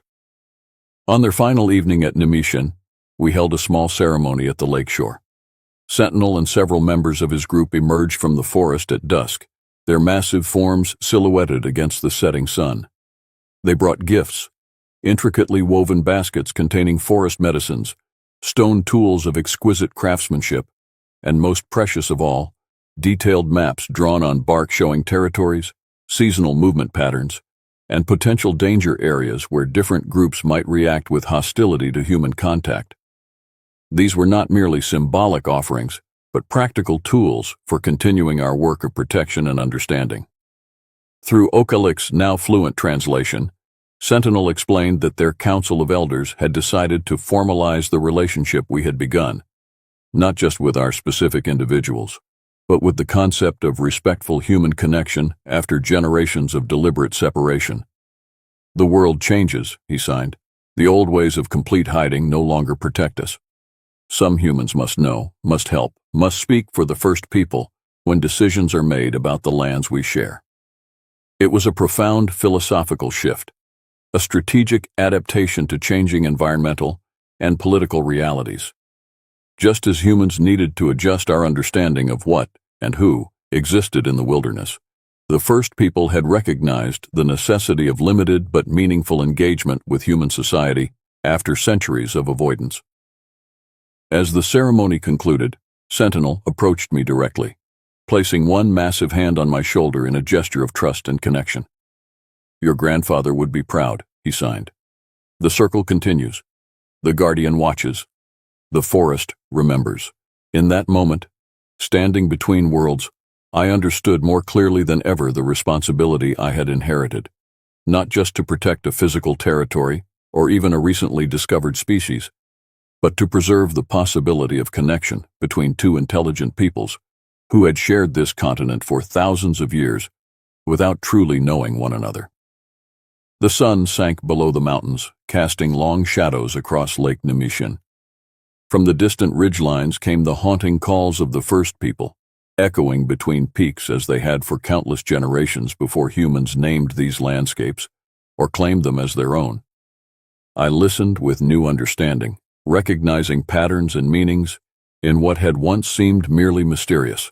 They were not calls of defiance or territorial warnings, but something far more profound, reminders of ancient knowledge, affirmations of continued existence, invitations to remember that the human story was only one thread in the complex tapestry of consciousness that inhabited these mountains. As darkness fell and stars appeared above the lake, I silently renewed the promise I had made to Sentinel, to the Memory Keeper, to my grandfather's legacy, and to the wilderness itself. The first people had survived for millennia by adapting to changing conditions while maintaining their essential nature. Now they faced perhaps their greatest challenge in learning to coexist with an expanding human presence that both threatened and potentially offered protection. In this uncertain future, they would need guardians who understood both worlds, humans who recognized the profound value of preserving not just biological diversity, but the unique consciousness and culture of these ancient beings. My name was Kalataka, guardian of the people, and I had found my purpose at last. I never planned to become a ranger at Takina Wilderness Reserve in Alaska. My life in Seattle had become predictable, boring even, a corporate job that paid well but drained my soul. When I saw the posting for a seasonal ranger position in one of America's most remote parks, something deep inside me responded. Maybe it was my grandfather's stories of wilderness adventures, or maybe it was just desperation to escape the concrete and glass prison I'd built around myself. The name Takina comes from an Athabascan word meaning river of shadows. I'd later understand how fitting that name truly was. My supervisor, a weathered man named Cascai, had deep lines etched into his face like the topographical maps that covered the walls of our outpost. "Most folks don't last a season," he told me during orientation, eyes narrowed against the smoke from his pipe. "The isolation gets to them, the silence, or maybe what breaks the silence." I laughed nervously. "What breaks the silence?" He didn't answer, just handed me the keys to Cabin 7, positioned on the eastern shore of Lake Kunmut. Radio check-ins twice daily, no exceptions. The cabin was rustic but comfortable. Solar panels for basic electricity, a wood stove for heat, and a small propane refrigerator. Through the windows, I could see the lake stretching out before me, crystal clear waters reflecting the surrounding mountains. My duties seemed straightforward. Patrol designated areas, assist visitors, monitor wildlife activity, and document any unusual environmental changes. The reserve saw few tourists, mostly seasoned backpackers and the occasional research team. During my first week, I settled into a routine. Morning patrols, afternoon documentation, evening radio check-ins. The work was peaceful, the landscape breathtaking, until I found the footprints. They appeared after a light rain in the soft mud near Broken Pine Creek, about 3 miles from my cabin. At first, I thought they belonged to a bear, but the shape was all wrong. Too large, nearly 18 inches long with 5 distinct toes. The stride length measured nearly 4 feet. Whatever left these tracks was massive and walked on 2 legs. I photographed the prints and radioed Kasky. "Probably just a bear walking funny," he said dismissively. "Or someone playing games." "In size 30 shoes," I countered. "And there's no one registered in this section of the park." Static filled the radio for several seconds before Kasky responded. "Documented in your report. I'll send Raven to check it out tomorrow." Raven was the only other ranger stationed within 20 miles of my location, an Inuit woman who'd worked the reserve for nearly a decade. She rarely spoke during our brief encounters, but carried herself with quiet confidence that I envied. That night, I couldn't rest. Wind whistled through the trees surrounding my cabin, creating whispers that almost sounded like words. I added logs to the stove, trying to dispel the unusual chill that had settled over me. Just as darkness fully claimed the landscape, a sound cut through the night, a howl that started deep and guttural before rising to something that resembled a scream. It wasn't a wolf. It wasn't anything I recognized. I grabbed my flashlight and stepped onto the porch, scanning the tree line. Yellow eyes reflected the beam about 50 yards away, at a height that couldn't belong to any known predator in the region. When I adjusted the light, they vanished. The radio crackled. "You hear that?" Raven's voice, unusually tense. "Yeah," I replied, trying to keep my voice steady. "What was it?" "The old people call it tornate," she said softly. "The shadow walker." "What does that mean?" I asked, but the radio had gone silent. The next morning, I found deep scratch marks on the trees surrounding my cabin, 8 feet above the ground, too high for a bear. Something had circled my cabin while I slept. A week later, a group of hikers went missing. The search brought me face to face with something I couldn't explain, and couldn't escape. The lost hikers were a group of college students, 3 young men who'd ventured off-trail despite explicit warnings. Their last registered checkpoint was near Eagles Pass, about 5 miles from my cabin. I joined the search operation at dawn, along with Raven and 2 rangers from the western sector. "They probably just got turned around," said Mingan, one of the western rangers. "Happens all the time with these college kids. Too much confidence, not enough experience." Raven remained silent, her eyes constantly scanning the tree line. We split into pairs. Raven and I headed toward the dense pine forest that bordered the northern ridge. The day was unusually cold, with a fog that hung between the trees like cobwebs. "You've seen it, haven't you?" I finally asked as we crossed a small stream. "Whatever made those tracks?" Raven stopped, her expression unreadable. "My grandmother called them kushtaka. Others have different names. Most rangers who stay long enough encounter something. Bigfoot?" I said the word almost apologetically. "Names have power," she replied, "and whatever walks these woods is older than any name we've given it." By midday, we found the first sign of the missing hikers, a backpack hanging from a branch, about 10 feet off the ground. Not placed there, impaled there on a broken limb. The contents were scattered and several items showed clear tooth marks, large, distinctly human-like teeth. "Bears don't do this," I whispered. "No," Raven agreed, "they don't." We radioed our coordinates and continued. The forest grew denser, the fog thicker. Sounds became muffled, creating an unnatural pocket of silence broken only by our breathing and footsteps. Then we found the campsite. The tent was shredded, sleeping bags dragged several yards in different directions. But it was the trees that chilled me. Dozens of stone cairns surrounded the clearing, balanced impossibly on branches and stumps. No human could have reached some of those placements without equipment. "They're markers," Raven said quietly. "For what?" "Territory warnings. My people didn't come to these woods during certain seasons." A scream echoed through the trees. Human, male, terrified. We ran toward it, crashing through underbrush until we reached another clearing. One of the students sat, huddled against a boulder, shaking violently, clothes torn and dirty. Alone. His name was Anton. His friends were gone. "It was watching us for days," he stammered as we gave him water. "We kept finding sticks arranged in patterns around our campsites. Then the sounds started, like someone mimicking voices we knew, calling from the woods." "Where are your friends?" I asked. Anton's eyes welled with tears. "It took them. Last night it was huge, taller than any man I've ever seen, covered in dark fur. The smell was like wet rot and copper." "Did you see its face?" Raven asked. He shook his head. "Just the eyes, yellow, like they were glowing. It moved so fast. Grabbed Michael first, then Jordy when he tried to run." He clutched my arm. "They screamed for so long." We got Anton back to the ranger station as quickly as possible. Search teams continued looking for the other students, but somehow I knew, they wouldn't be found. That evening, Kasky called an emergency meeting. His usual stoicism had cracked, revealing genuine concern. "We're closing the northern sector," he announced. "The official story is environmental assessment." "What's the unofficial story?" I asked. The room fell silent. Finally, an older ranger named Adahi spoke up. "Every few years it gets bold, takes people. We close areas, wait it out." "Wait what out?" I demanded. "Shouldn't we be hunting this thing?" Kasky fixed me with a hard stare. "Listen carefully. This isn't a bear or a wolf. It's not something you track and kill. The last team that tried never returned." I returned to my cabin that night with a rifle I hadn't carried before. The darkness outside my windows seemed thicker somehow, more watchful. I triple-checked the locks, built up the fire, and tried to convince myself that Bigfoot was just a legend, that the missing hikers had encountered a bear or gotten lost in the vast wilderness.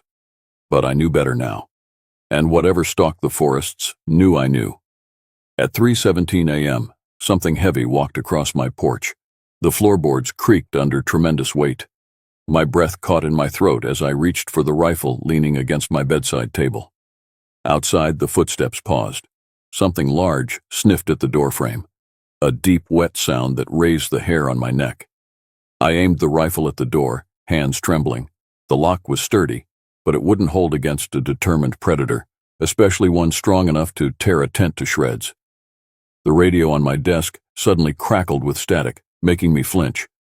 Through the white noise came fragments of a voice, not Kasky or Raven, or any ranger I knew. It sounded like a broken recording, repeating the same partial phrases. "Coming through the trees," and "can't outrun."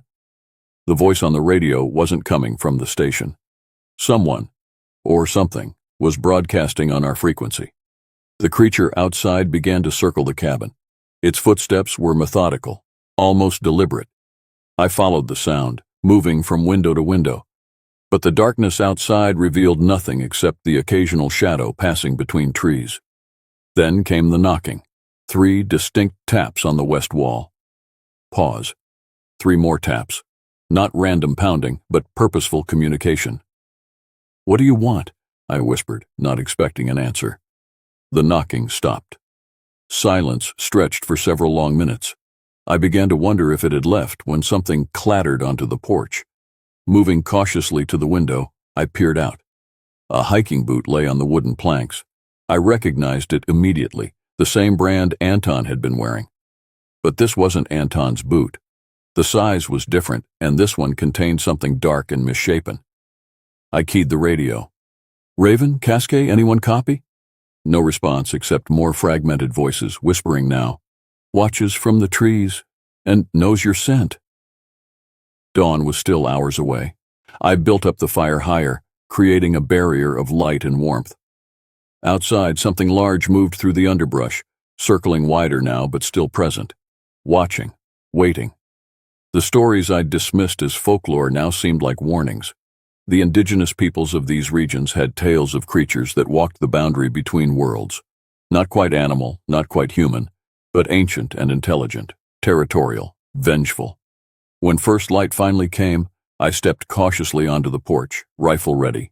The boot was still there, but now I could see what it contained. a torn piece of map with a location marked in what looked disturbingly like dried blood. The marking showed a cave system near Black Ridge, about 8 miles northwest of my position. I recognized it from the topographical maps, a largely unexplored network of tunnels that most hikers avoided due to unstable conditions. I should have radioed it in, should have waited for backup, but the frequency was still compromised, filled with those whispering fragments that now seemed to be describing my own cabin, my own movements. Whatever we were dealing with, it was listening to our communications. I packed essential supplies and headed out. The forest felt different now, watching me with malevolent awareness.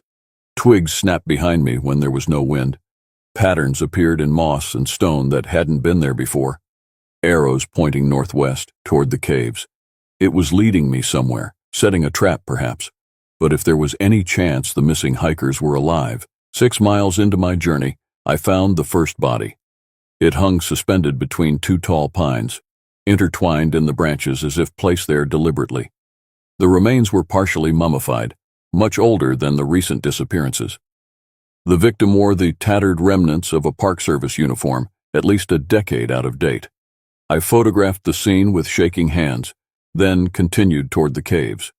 The forest grew quieter with each step, the normal sounds of birds and small mammals conspicuously absent. The cave entrance was marked with more of those impossible stone cairns, balanced stones defying gravity, forming a pathway inward. The stench emanating from the darkness made me gag. That same wet rot and copper smell Anton had described. Logic told me to turn back. Every instinct screamed danger, but I'd come this far. The beam of my flashlight revealed a tunnel sloping downward, walls lined with more balanced stones and something else. Claw marks scored the rock, some fresh enough that dust still settled beneath them. 100 yards in, the tunnel opened into a larger chamber. My light caught reflective surfaces, dozens of them, arranged carefully on natural stone shelves. Cameras, watches, smartphones, jewelry. Hundreds of items collected over what must have been decades, and beyond them, movement. The creature stood at least 8 feet tall, its massive frame silhouetted against the far wall. Matted dark fur covered its body, but its face was the true horror. Not fully animal, not fully human. Intelligent eyes reflected my light with that same yellow glow I'd seen from my cabin. It didn't charge. It watched me, head tilted in an almost curious manner. Then, deliberately, it reached one massive hand toward a shelf and selected something, a Park Service badge. My predecessors, I realized. It tossed the badge at my feet, a warning, a message. Behind the creature, I glimpsed more movement, shapes huddled in the darkness. The missing hikers, other victims. I couldn't tell, but they were alive. The standoff lasted minutes that felt like hours. Neither of us moved. Then, from somewhere deep in the cave system, came the sound of more movement. Heavier, multiple sets of footsteps. There were more of them. I backed away slowly, keeping my light and rifle trained on the creature. It made no move to stop me, but its eyes never left mine. The message was clear. This time, it was letting me go. This time, it was just a warning. I radioed for emergency evacuation as soon as I cleared the cave entrance. Within hours, a full tactical team had arrived. But by then, the caves were empty. No creatures, no victims, just hundreds of personal items collected over decades, the only evidence that something had been living there at all. Takina Reserve's northern sector remained closed indefinitely. Official reports cited environmental concerns. Anton's statement was buried under confidentiality agreements and psychological evaluations that questioned his reliability. I was transferred to a ranger station in Olympic National Park, hundreds of miles south. Safer, more populated. The nightmares followed me there, yellow eyes watching from the tree line, impossible stone structures appearing outside my new cabin. Sometimes on the park radio frequency, I still hear fragments of those whispered messages. And I know, with absolute certainty, that whatever walks the wilderness of Takina is patient, territorial, and it remembers those who have seen it. Some nights I wake to the sound of 3 distinct knocks on my wall. Some nights I find small cairns balanced on my porch steps, and I know it's only a matter of time before we meet again.